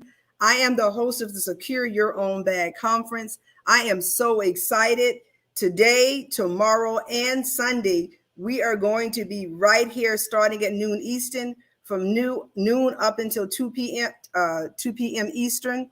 We are going to be having 13 guests. We've had several people speak already this morning. We started our morning off with award-winning poet Traci Neal. She was such a blessing. Be sure to get the replay so you can listen to her 2 poems. They were so encouraging. In addition to that, we had Miss Precious Swain Peaks, 30-year veteran in the accounting and business development arena. And I'm telling you, she really is a powerhouse. If you did not listen to her this morning, be sure to get the replay, because that is something that you really need to listen. We also have Miss Alethia Tucker. She is a life coach, a true blessing. She taught us the importance of having a framework, and she taught us the importance of actually working through the steps of a framework. So her target audience are people that are 45 years or older. So if you're 45 years or older, young, be sure to contact her, because I'm telling you, she has what you need in order to take your businesses from here to there to there. And also, she helps people that are employees. So if you're looking for a career coach, go ahead and get with Miss Alethia Tucker. This is her website right here. I really enjoyed all of the presentations. And then while we're waiting on our guests, I wanted to come from my heart a little bit. What's really interesting is that out of all the times that I've done this conference, I've done several of them already, I have never been one of the speakers. What I've always done is I've always introduced other people. I've always created a platform so that other people can actually hear from other people, you know. And I'm blessed because I meet so many people that are really, really valuable. So many people that are knowledgeable about their different industries, knowledgeable about just so many different gems, just full of different gems. And what I do is I bring them to you. So this conference is Secure Your Own Bag Conference. It's all for you, but do not be selfish. Be sure that you get your friends together. Be sure that you get other business owners together that you know. Tell them about this conference, because where else can you go and listen for free, where you be able to find gems, get real life gems. That's right. That you can use to scale, grow, and start your business. It doesn't happen often. So this particular event is definitely for you. And once again, my name is Dr. Tonya Blackman. I am known as the Queen of Grants. And what I'd like to do is I'd like to talk about that a little bit today, how to get grants. So important to me, how to get grants. So share this out. I'm going to give a little bit about my story, and I'm going to talk a little bit about how to get grants. Very, very important to me. Now, for over 10 years, I've been helping people get in place to apply for and receive funding for their nonprofits and also for for-profits. So many people think that you can only get grants if you are a nonprofit, but that's not true. Grants are available also for for-profits. As a matter of fact, one of my clients earlier this year actually received a grant, and she was a nonprofit, you know? So you do not have to be a nonprofit to receive grants. You can be a for-profit and a nonprofit. Now, in particular for nonprofits and also for for-profits, if you're going after federal government funds, it's very, very important that you do whatever you got to do to get the systems in place to actually receive the funds. And when I say do things that are in place, Precious talked about it a little bit earlier. What you have to do is you have to make sure that you are a certified business through the Secretary of State. No matter what state you're living in the US and also abroad, you need to make sure that you actually are a certified business. You have to be Googleable. When people look you up, will they find out that you actually are an LLC, that you're a sole proprietor, an S Corp? That's what's important, all right? That's the first step. The first step is how to get grants, is to be a business for real. Go ahead and be a business for real. And after you do that, I recommend that you get into what I call the SAM system and the grants.gov system. That's the SAM.gov system and the grants.gov system. Get into both of those systems. That is free to do that, but you do have to know what you're doing. You do have to know what you're doing. If you need help with that entire process, that's one of the things that I do. That's one of the things that my team does. We will help you get in place to actually apply for funds. So remember, you're going to start a real business for real. That's what I recommend. I recommend that you create a non-profit business plan. That's another recommendation that I make. Another recommendation is to get into the government processes, get into those systems, the SAM.gov and the grants.gov, grants.gov system.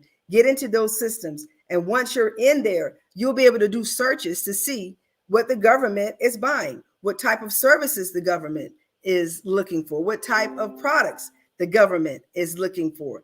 That is so, so important that you do that. And once you've done that, remember, once you've done that, you'll be able to see what's available. You'll be able to see, okay, can I handle this? You know, can my organization handle that? That is so, so important that you do that, that you get into the system, okay? The correct system. And like I said, what I'm telling you today is so important, because sometimes what people do is that they skip over it. They skip over the fact that it should be a real business. They skip over the fact that it should actually do some type of business planning for the for-profits and also for the nonprofits. They skip over the fact that they need to be in those two type of systems. Now, let me tell you, it's not too late to register. It's not too late to register. Go to www.drtonyab.com. Register for this conference. Remember, it's today, tomorrow, and Sunday. And also register for the Zoom breakout sessions. I am so excited because I have none other than Miss Tiffany D. Bell. Her name, I'm telling her reputation. She's a sweet spirit. She's a woman of God.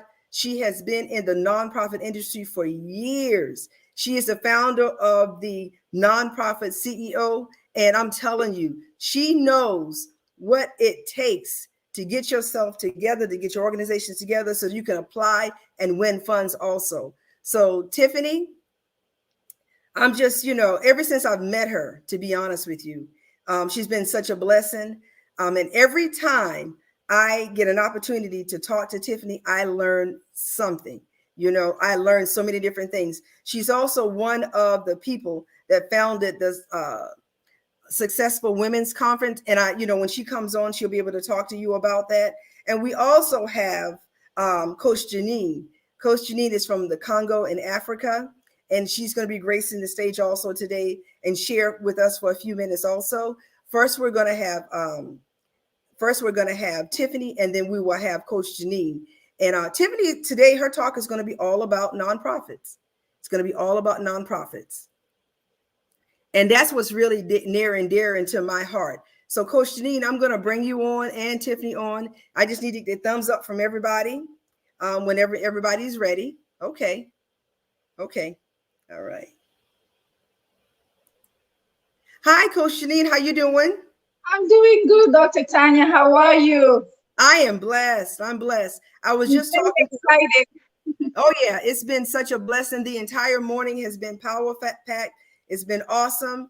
We've had so many different people that have been a blessing throughout this entire process.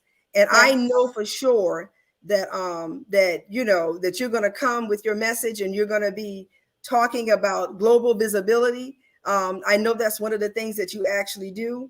I thank God for you. I thank God for the opportunity for you to be on this platform. And you've been in business for some time.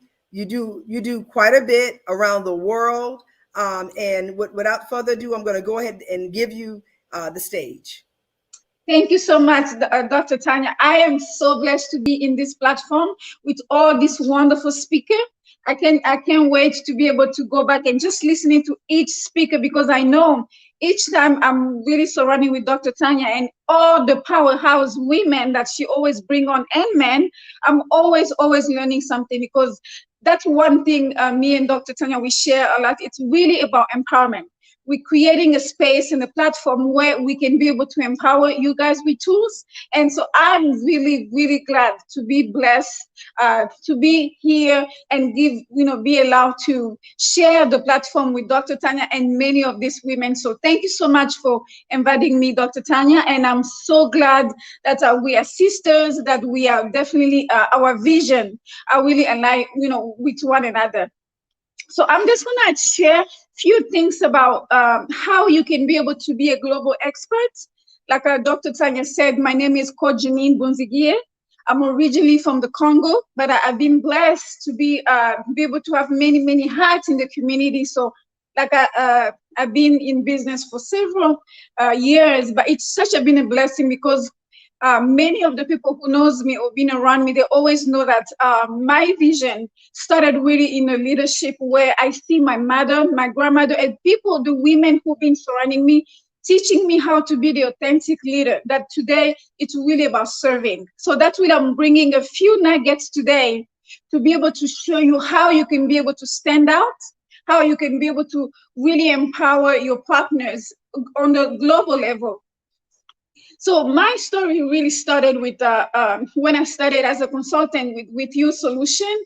And what we do is we really sit down with companies and with speakers and also just business owners to be able to plan out your global presence, because many of you guys, we have a great vision, you have a great mission, but you just don't have your accountable partner to be able to partner with, so you can be able to expand your vision or your business. So my company and what we do, that we do actually sit down with you, we hold your hands and make sure that you have all the tools that you need, so you don't waste money and you don't waste time to be able to expand. And visibility, that's something really I learned a lot, and I share it really.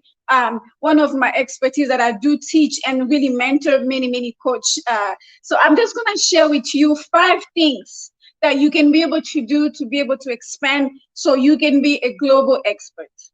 Why we really emphasize these 5 things. We usually have a lot of more things, but today, for lack of time, we're gonna share with you a few things how you can be able to stand out when you start planning to go global, and how you can be able to map out so it won't be overwhelmed to you. Many of you have traveled and really want to expand your business to be able to go global, but what do?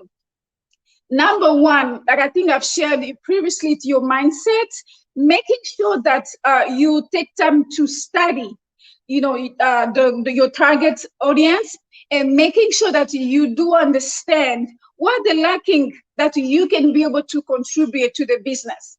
It's not so much about what you can do, what they can do for you, but it's really coming together, understanding the needs that what people are having, and be able to build the trust. Simple as that. That should be your number one target. Instead of even waiting to start writing down your business plan, because going global, it's totally different. Your mindset, the way to do business is totally different. And one thing that we do with Youth Solution that we can be able to help you with, it's the legal paperwork, because it could be overwhelmed. So we set up teams where we can sit down with you and start really map out your progress or your process, definitely, so we can see you win. That's why you win. That's why we also win at the same time. So that's really number one. You need to focusing on studying.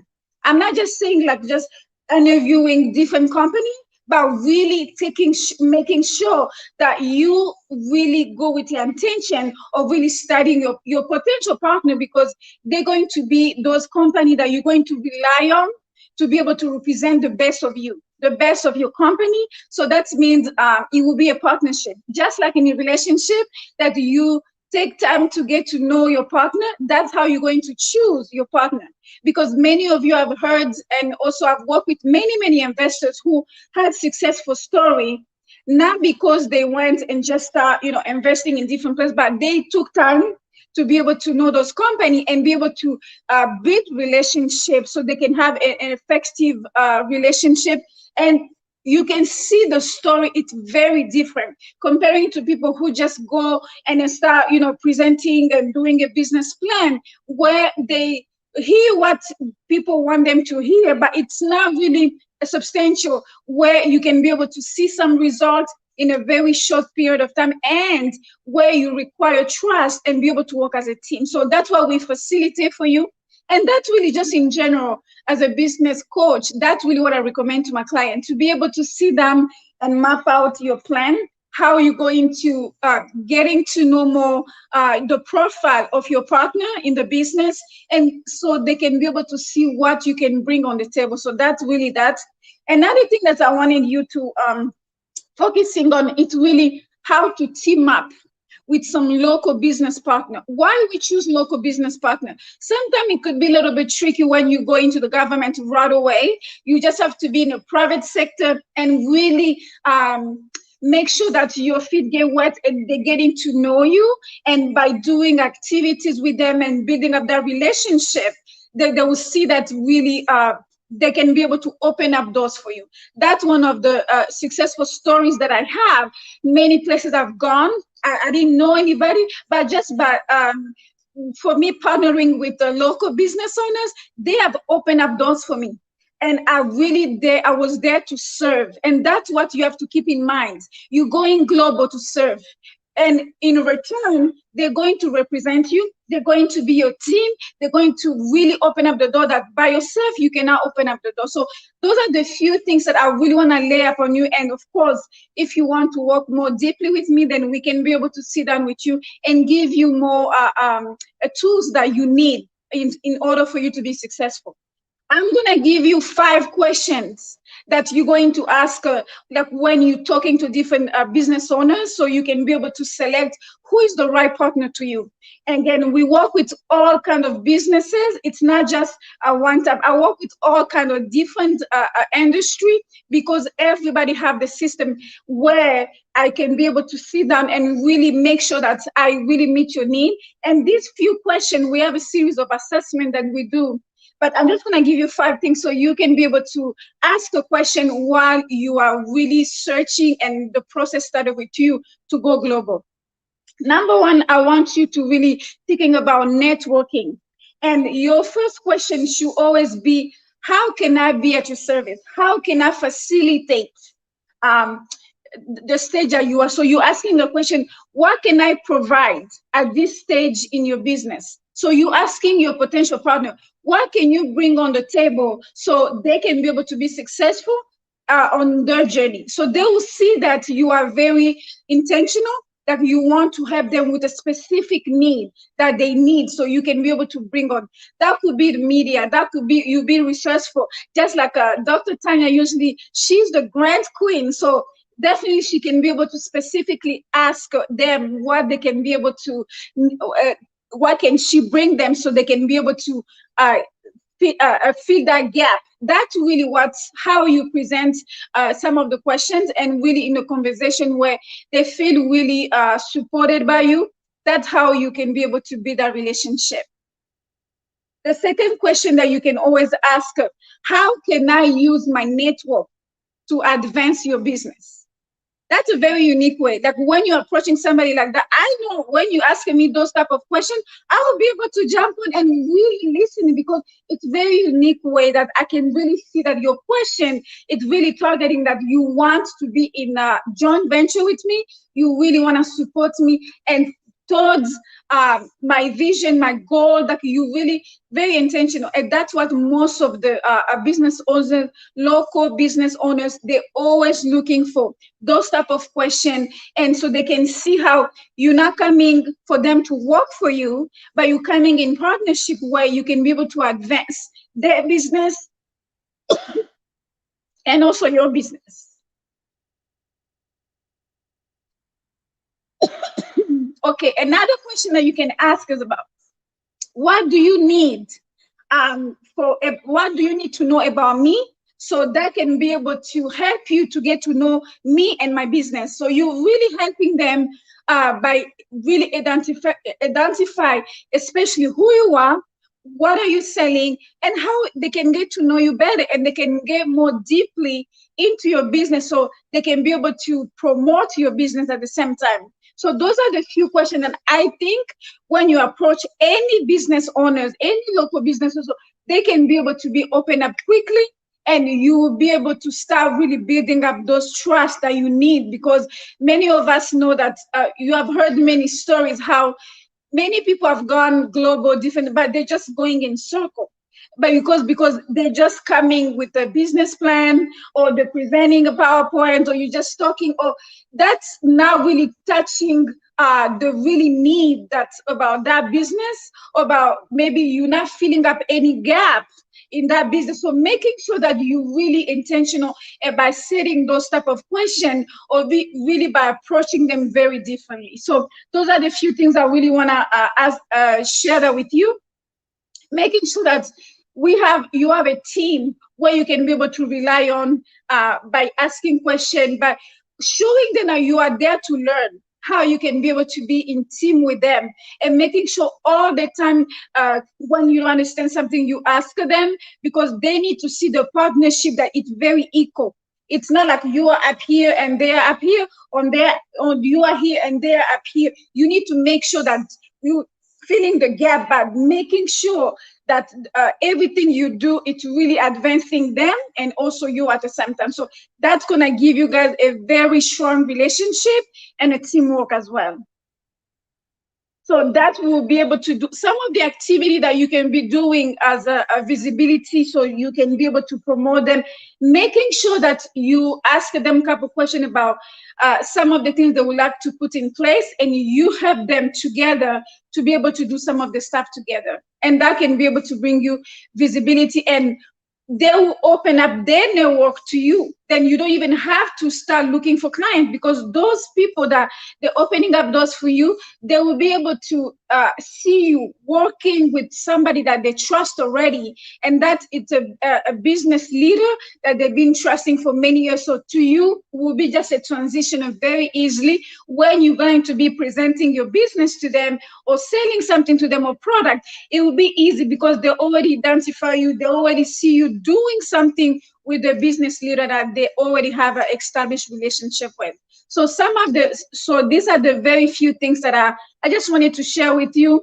You have any other question, please, you can be able to contact Dr. Tonya and she will be able to in contact with me, or you can also visit our platform with you solution, with www.withyousolution.com, or you can be able to go our YouTube channel, Empowering You TV as well.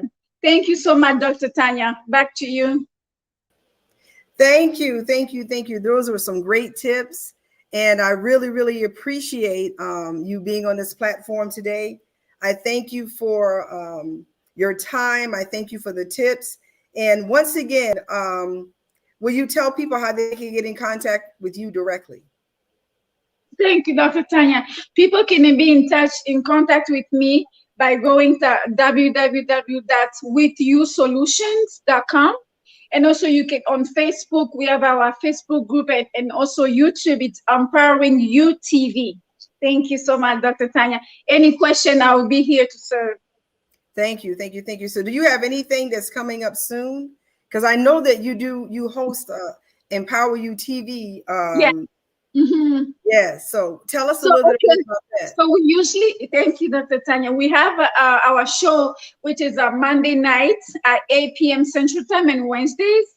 And also we have upcoming, actually, it's going to be November with Dr. Tonya. She's going to be teaching about grants. So you wait for that too, which is going to be, again, with us at Empower You TV. Thank you so much, Dr. Tonya. You are such a blessing to us. Thank you. Thank you for your time. Thank you for your time. Have an awesome day. Thank you. I'll be here again, just championing each one of you guys and listening and learning together. Thank you so much. Amen. I'll see you tomorrow. We start again. We have one more speaker, and then tomorrow we start again. Absolutely. Thank you so much. Bye-bye. Bye-bye. Well, without further ado, I am so excited. We have none other than Miss Tiffany D. Bell. She wears many hats, and she's a woman of God. She's a business owner of the nonprofit CEO. She's been in business for several years now, to be honest with you. And I don't want to mess up her bio anymore, so I'm just going to bring her on. Hi. I love you, Dr. Tonya. This has been wonderful. Thank you so much for allowing me to be a part of this, Dr. Tonya. You're doing a great job. Wonderful information. Definitely great speakers. And I know you're juggling a lot and you are carrying it with grace. So good job. So happy to be a part of your team. Let me tell you, Tiffany, to be honest with you, I looked and I said, my goodness, Facebook stopped the video from going, so I'm gonna have to go back and put in no copyright for the music. So I was like, oh my goodness, I got to work on that. So that's what's going on right now. But we're gonna go forward, because once we go forward, once I do what I have to do, all of this is definitely going to be live all over again. So just wanted to tell you that. Okay, all right, no worries. Yeah, no worries at all. No worries at all. And everybody that's listening to this, even if it's on the replay, know that you will be able to meet Miss Tiffany in the Zoom breakout session. We're going to be doing this same thing on Saturday and Sunday, but on We're going to have the Zoom breakout sessions on Sunday at 4 p.m. in Zoom, and you have to register for that. So Tiffany, I'm so excited. Go ahead. So 4 p.m. Eastern 4 time? p.m. Eastern time on Gotcha. Sunday. Gotcha. Yep. All and right. they have to register, and to get in the room, it's so much money, Tiffany. It's $2.99. I'm not sure if I can afford that.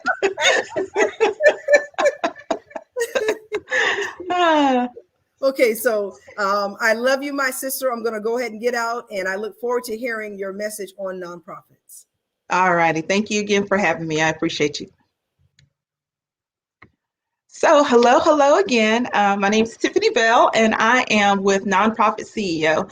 Nonprofit CEO, our goal is to help individuals that have a nonprofit perhaps get unstuck, or we're here for individuals who are thinking about opening a nonprofit, but they're like, hey, what are my steps? How do I get started? And so again, Nonprofit CEO, we're all about equipping our nonprofit leaders with the tools and tips that they need in order to get their nonprofit to get started. But before I get deep into my message, I just want to tell a little bit about myself. Again, as Dr. Tonya already previously mentioned, I am co-director with Success Women's Conference, and I'm also the founder of Nonprofit CEO. And I got started with Nonprofit CEO really in the nonprofit industry as a nonprofit CEO of a pregnancy resource center located here in Gulfport, Mississippi. I just remember all the struggles that I was facing when I initially came to that organization. And so I came on again, initially as a volunteer, began to kind of help out with their community outreach for a few years. And then eventually I took the seat as the executive director. And so again, walking into a nonprofit that was slightly struggling, we were probably about 30 days out from closing when I took the seat as executive director. And so as you can imagine, I was extremely nervous, quite worried about, funding. How do I get volunteers? How do I build the board up? The people that were on the board had been in there for quite some time. And so again, how do I even work on getting them to accept my vision? Are they even going to be willing to go in the direction that I think that we need to head in order to make the nonprofit a success? Of course, here we fast forward 8 years later, I'm no longer the director of that center for good purposes, so that I can, again, just help nonprofits all over the world essentially progress. But that nonprofit is now, moving forward with strong. And so it has been a total, this is the 18th year, I believe, that nonprofit has been established, or will celebrate, October. This is its 18th year, I believe. And so it's been my pleasure to work with them for 13 of those 18 years. And so in those years being connected, I have learned a lot. And so I want to share just a little bit of some tips and tools for those of you who are considering opening a nonprofit, what your steps need to be, right? Okay, so as I mentioned previously, normally, when you get involved with a nonprofit, the whole goal there is that you're thinking of some idea, something that you want to do in order to make a difference in your community. And I truly believe that we can make a difference worldwide, but we start really in making a change within ourselves. And then we also branch out and we want to help build people. And in building people, you help really to build your community. And as your community strengthens, you're able to really make a difference in the world. And so, that is the heart and soul, I think, behind all nonprofits, is that they see that there's a problem and they're willing to step out and save that, solve that problems. You got a group of people coming together to share that one heart and one mind around this one centralized issue, and then them putting their hands together so that they can definitely make a difference around that problem. And so I want to encourage you, if you're considering opening a nonprofit, or perhaps you're just starting that walk, I want to have the opportunity to walk alongside of you so that you can make a change with the problem that you see existing in your area. So again, Nonprofit CEO, we're all about educating, advising, and training nonprofit professionals and how to make your nonprofit professional. Profitable. How do you get that nonprofit off the ground? What are my initial steps? what do I need to do, Tiffany, in order to make it a success? And so again, we're all about, helping you not only come up with the financing, help you with your grant research, which Dr. Tonya partners with us, and she takes that leg of grant research. She takes that leg fully and runs with it. I'm more so on the side of kind of helping you with your fundraising strategy so that you have cash on hand. We also help with volunteer recruitment and community partnerships. We also help with board development and engagement. For any of you guys that have been in the nonprofit world for a minute, you know that the board, typically those people are going to be involved in multiple things. They really do believe in the mission, but of course, being able to find people that are dedicated and are going to stay in there with you, it can be difficult. And so again, we're all about just helping you to strategize and come up with a plan so that, all layers of that nonprofit, from the money, from the people, from the messaging, that all of that is taken care of. And so if you are considering starting a nonprofit, what's your first step?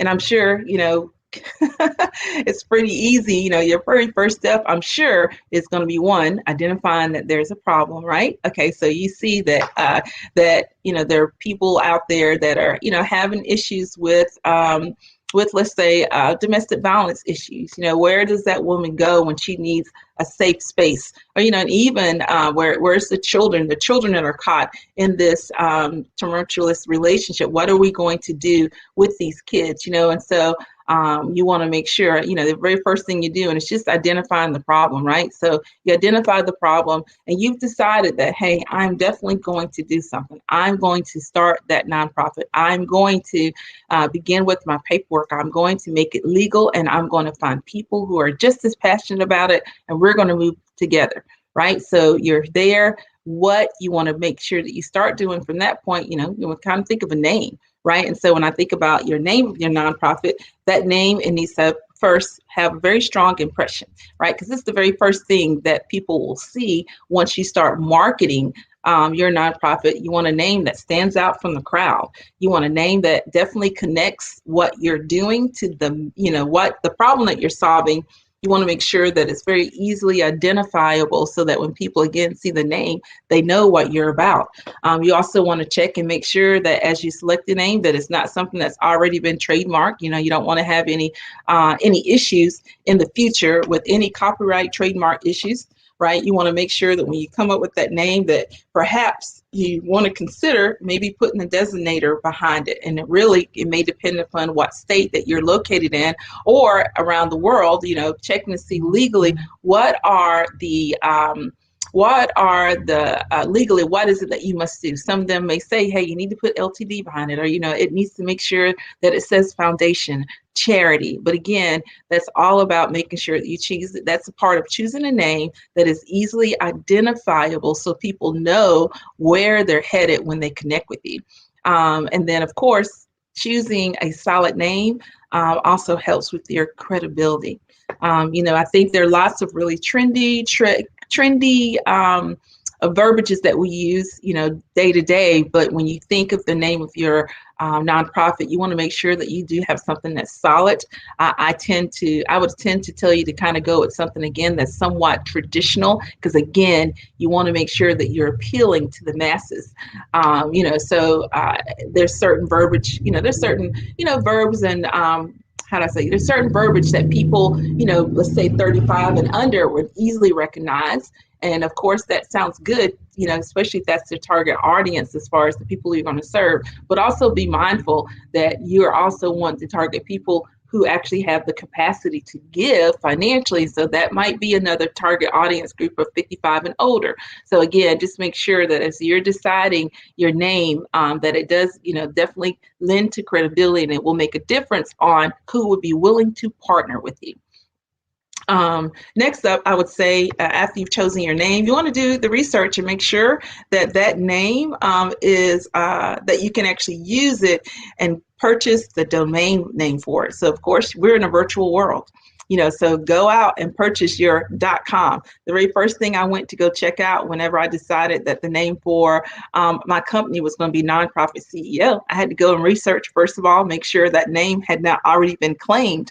But then I had to go out and buy nonprofitceo.net. I bought Nonprofit CEO Summit.com and summit.net because again, and I bought multiple domain names because I want to make sure that that people can find me, that I own all of those, and that someone else cannot claim that domain and then by accident be able to kind of grab and share some of my audience. So again, you want to go out, do the research for that, buy up the domain names around what your business, the name of your business is going to be.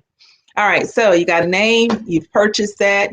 You want to begin getting team members together. So again, you don't want to kind of begin solving this problem all by yourself, right? You're going to need people who are going to be willing to help you. And so as you, when you get ready to file your paperwork with the Secretary of State, you're going to need a board, right? And minimally, you're going to need 3 people. You're going to need the president, you're going to need a secretary, and you're going to need a treasurer, right? So you want to make sure that as you're deciding who these individuals are going to be, who your founding board members are, you want to make sure that that you're choosing people that are generous. And when I say generous, I don't mean just generous with their money, because that definitely is key. You will need funding, mind you, but you want to make sure that people who are actually able to be generous with their time. You want to make sure also that you get people who are who believe in your mission. Right, you want to make sure that they have the passion that you have, so that again, as they go out, they are advocating for your nonprofit in the community. You can only be in one place one time, but now, if you have a board, with your board, whether you have 3 board members or 30 board members, that's 30 more people who are out and about, who are spreading the word about who you are and what you're doing. So again, you want to make sure that you select people to be in your team, that they, again, are generous with their time, they're generous with their mission, generous with their time, generous with their money, that they definitely believe in the mission, they're willing to attend your board meetings. Okay, so that goes back to the time thing, so that these are people who are not just going to say, hey, I'm here, but I'm here for you fully. I'm going to attend the meetings. I'm going to make sure that I'm wholeheartedly connected with you. I like to get people that in my mind, that are willing to say clean toilets. And when I say clean toilets, like, again, these are people who are willing to do the work. They're going to, they're just as passionate, maybe not just as passionate, but they're pretty darn just as passionate as what you are about it. And they're willing to do whatever is necessary in order to make this nonprofit succeed. You also, whenever you are selecting board members, you want to make sure that you have a group of people that you got to make sure you have people there that are going to represent the people that you are serving. So if you are serving, if you're serving a predominantly female audience, particularly Filipino people, right? So, I would look to make sure that I have somebody that represents that ethnic group, because they can readily identify with that community on my board, right? You also want to think not only diversity in regard to ethnic background, but then there's the diversity as far as skill sets. You want to make sure you get people who are, maybe you have someone on your team that's good with numbers, an accountant per se, or a banker. You want to make sure you have someone who's great at marketing, because again, you need someone that you can refer to kind of help you get that strategy together. Having great communicators on there for sure, because again, managing your message is really what's going to cause the people to join your team to begin with, as far as donations and volunteer issues, right? You want to make sure maybe have somebody on there that you can call in regard to having legal issues. So again, you just want to make sure you have people not that are just your friends that have been supporters of you personally, but you want to make sure that they actually have the skill sets that are needed, again, to make your nonprofit profitable, right? Okay, so you also want, from that point, to be mindful that these same individuals, they're going to help you with your volunteer recruitment, because again, these are, this is your beginning stages. So with your volunteer recruitment process, again, you're going to need people in the long run who are there that are going to help you. All right, so you got your team together, right? So at this point, you want to make sure that you begin working on your articles of incorporation, right? So your articles of incorporation, they're going to kind of they're very similar to your bylaws, but this is stating, you know, your mission statement, your values. It kind of covers the issues when it comes to dissolving the nonprofit. And so again, these are all things that are every nonprofit needs to have in order to become established, right? You also want to work on getting your EIN together. Your EIN is your employment identification number. This is the number that you get from the Internal Revenue Service. Cost you no money at all. It'll just take about 15 minutes or so for you to fill out the paperwork with the IRS in order to get that EIN. But, you know, basically your EIN kind of serves for what we as Americans call, you know, our social security number. Everybody has a number. Every business is also covered with this EIN number. That is the social security number, so to speak, for your business, right? And you'll use that whenever you're filing your 990 at the end of the year at the beginning of the new year when you file your taxes.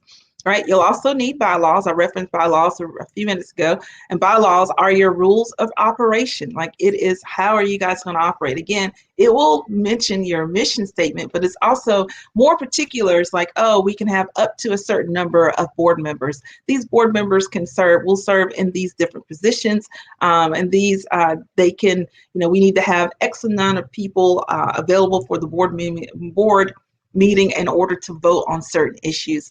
You know, your bylaws will say, will dictate, you know, hey, you know, our fiscal year will run from January to December. And so basically, again, these are your rules of operation. And so you'll use these rules and follow those, and they really kind of help your board, one, stay in tune and help and guide in regard to making decisions of what needs to happen within the nonprofit itself. But then also, you know, they help to put everybody, you know, on the same playing ground. You know, we're all playing by this one list of rules so that we're all together and can stay in unity, right? And so you get your bylaw, you have your EIN, you have your bylaws done, your articles of incorporation, you got your people. You need to come together for your board meeting. Right. And then with your board meeting, those are going to vary based upon how often you have your board meeting. All that's going to vary based upon the mission. You know, you may have your nonprofit may be around one central issue, you know. So again, I think October might be Domestic Violence Awareness Month. Right. So if that's the case and your nonprofit only functions once, you know, where in October, your main goal is to host an event once a year in October to bring awareness and to raise money to go towards helping individuals. Well, you know, if you're just going to have that one event, then you may not start meeting, you know, for your planning for that event until July. So July, August, September, October, you're meeting. And then once you do the cleanup behind the event and you decide how you're going to disperse the money, you may not meet again until the next year in July, where there are other nonprofit boards that really need to meet once a month, right? And so again, it really kind of depends on, as far as your board meetings are concerned, really just depends upon the mission and the way that you are going to accomplish your mission as to how often you guys are meeting. All right. And again, this would be all of that info would be things that are included in your bylaws.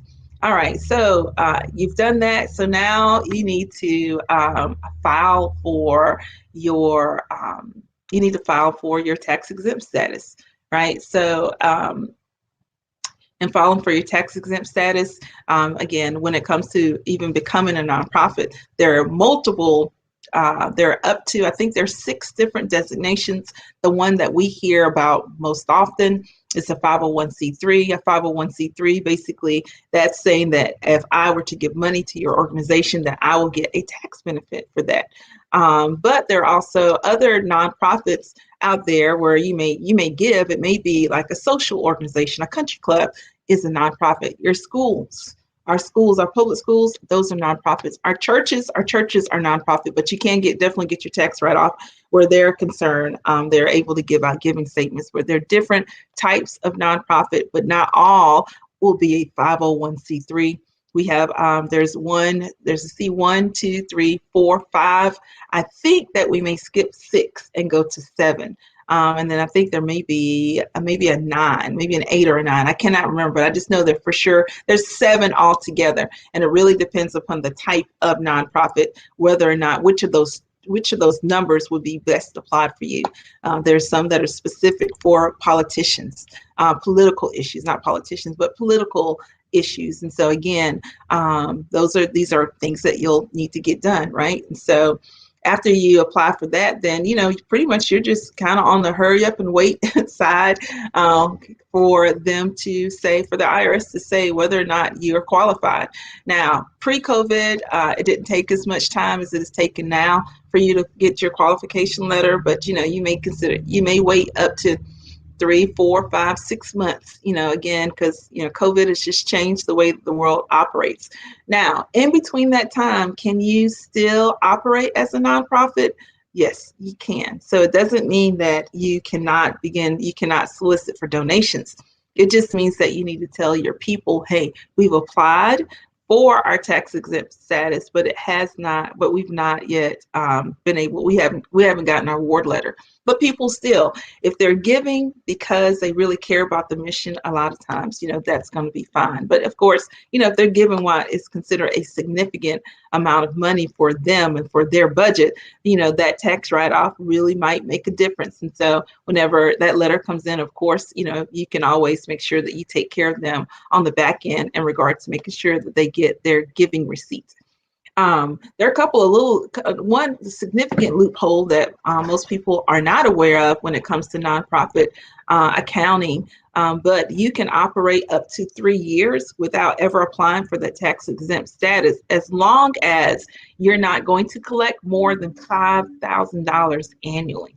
Again, that's a little loophole. So, but at the end of each year, you have exactly 90 days to report to file your 990 with the IRS. But on year 4, even if you are still only bringing in less than $5,000, you need to make sure that you apply for your tax exempt status. But again, that's just something that they've built in.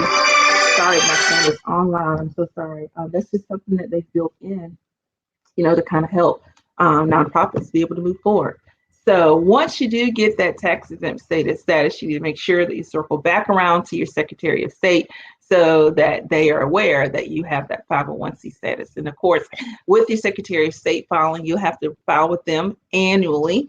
Annually, you'll need to report to them, hey, this is how much money. When you file your taxes, you need to not only file, send a copy of your 990 for yourself, save a copy for yourself, but in your annual report, you'll need to submit that. And then you'll have to also explain to the state how you've used those fundings. And right, so you need to show the percentage that were used towards your admin costs. You need to see how much you need to be sure that you report how much the money actually goes towards the program itself, and then how much of the money that was raised was used towards fundraising.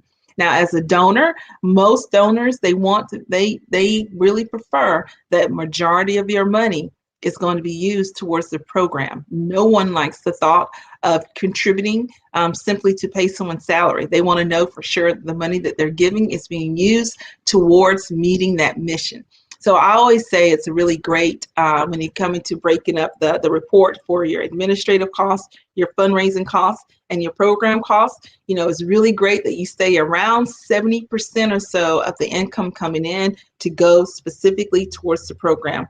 And then say 15% towards fundraising and 15% towards administrative costs. And so that's a pretty healthy balance of how the money is being divided and shared out. And of course, if you're able to, use 90% towards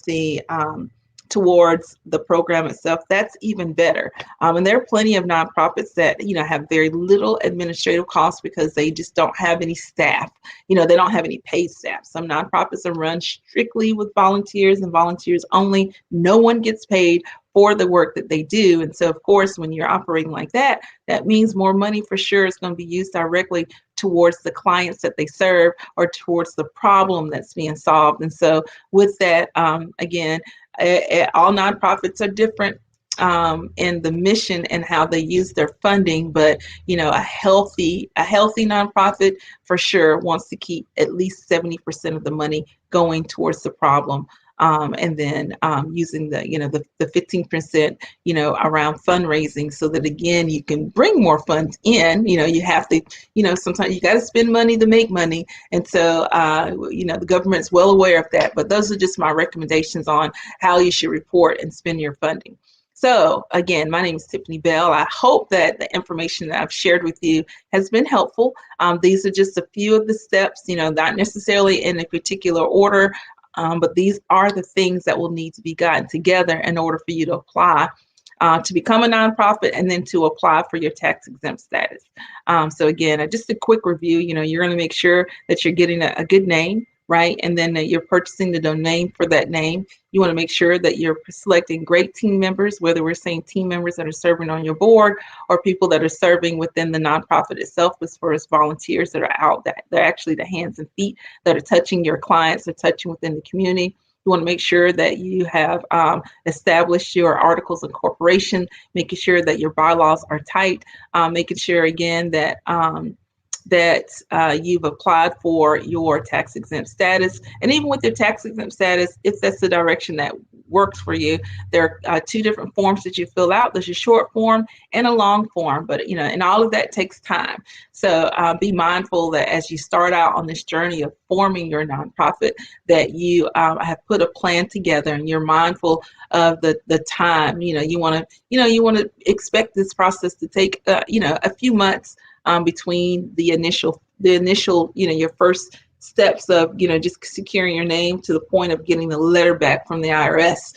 Doesn't mean that you can't begin to function, mind you, while you're waiting for that letter, but just be mindful that things take time. All right, so with that, again, my name is Tiffany Bell. I've definitely enjoyed having the opportunity to be able to share with you all today. Dr. Tonya, thank you so much for allowing me to come on to the show, come on to being a part of Secure Your Bag. I look forward to connecting with you all tomorrow via Zoom. If you've not already registered, be sure that you connect, share this out. So again, we can help more individuals grow their businesses, start their businesses, and excel. So again, Tiffany Bell, Dr. Tonya, I'm handing it back over to you.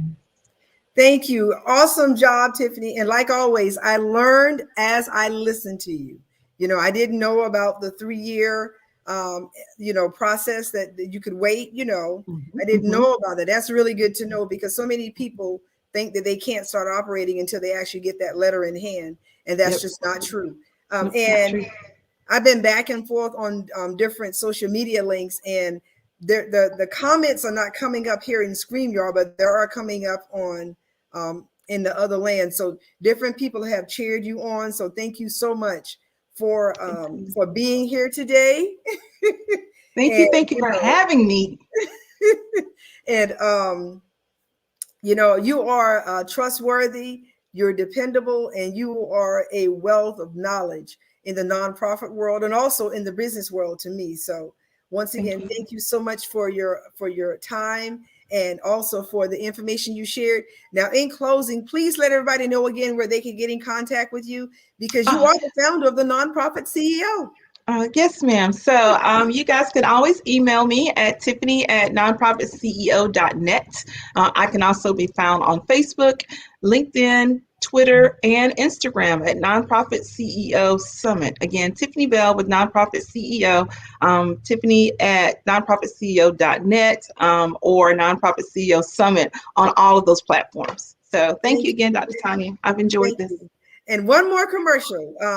I know with Success Women, you all are doing something. So could you plug in that also? Yes.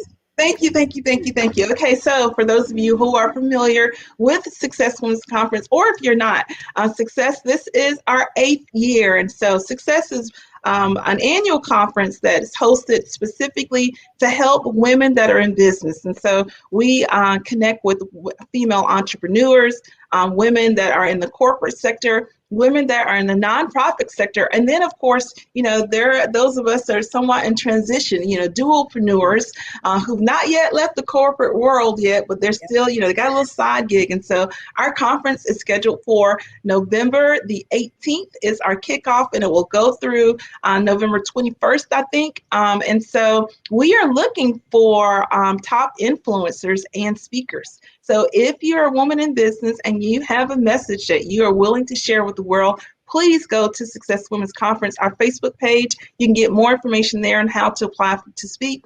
Or if you're a woman in business and you are making a difference in the world, making a difference in your lane, we have our Top Influencer Awards. And so the Top Influencer Awards are scheduled to be held on November the 18th, and we want to see you there. We want to showcase you and what you're doing to make a difference in your lane. So again, thank you, Dr. Tonya, for reminding me to give a quick plug for Success Women's Conference that's coming up.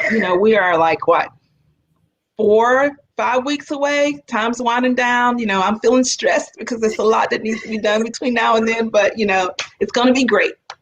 Well, I'm excited because, I absolutely love Success Women's Conference. And every time you guys do something, I'm a part of it. I'm either in it or I'm listening, but I'm always being blessed. So I wanted to. Well, we want you to be a part of it this year. Yes, okay. I'll get you. I'm going to see if you do a commercial testimonial for us. We'd love to have you there speaking and to do a quick commercial. So you and I can talk about that later, okay? That would be awesome. That I would be happy to do whatever I can, and whatever you all are doing. So thank you so much for the opportunity. Now, you guys that are listening on the replay or you're listening right now, remember, you will be able to speak with Tiffany about nonprofits during the Zoom event. So pay that humongous fee of $2.99. $2.99. $2, yeah. I said $299. Oh, yeah. Maybe I need to change it. Oh, I'm having so much fun on here today. But Tiffany, thank you so much. And I look forward to seeing you in the Zoom. Thank you for your time. God bless you. I keep on going back to Deuteronomy 28:8, where God says he will send a blessing on the work of our hands. And I speak that over you today, my sister. Definitely. Thank you. All righty, Tonya. You take care. You too. Have a wonderful day. This has been an awesome, awesome time for me. This is day one, the end of day one of Secure Your Own Bag. And boy, oh boy, it just, I'm just overwhelmed with the love, with the information, with the authentic, just help that people are giving. I want to thank Tiffany once again for telling us exactly what we need to do in order to start a nonprofit and to giving us all those great gems along the way. If I were you, I would go ahead and sign up right now. $2.99 at drtonyab.com. Go ahead, be a part of the Zoom session. And guess what? Tomorrow, don't come alone. Invite 2 or 3 other friends to come with you. Meet me here, noon Eastern time, tomorrow and Sunday, because tomorrow is jam-packed. Remember, it's 13 people, entertainers and speakers that are just here just for you. God bless you and have an awesome day. See you in the morning.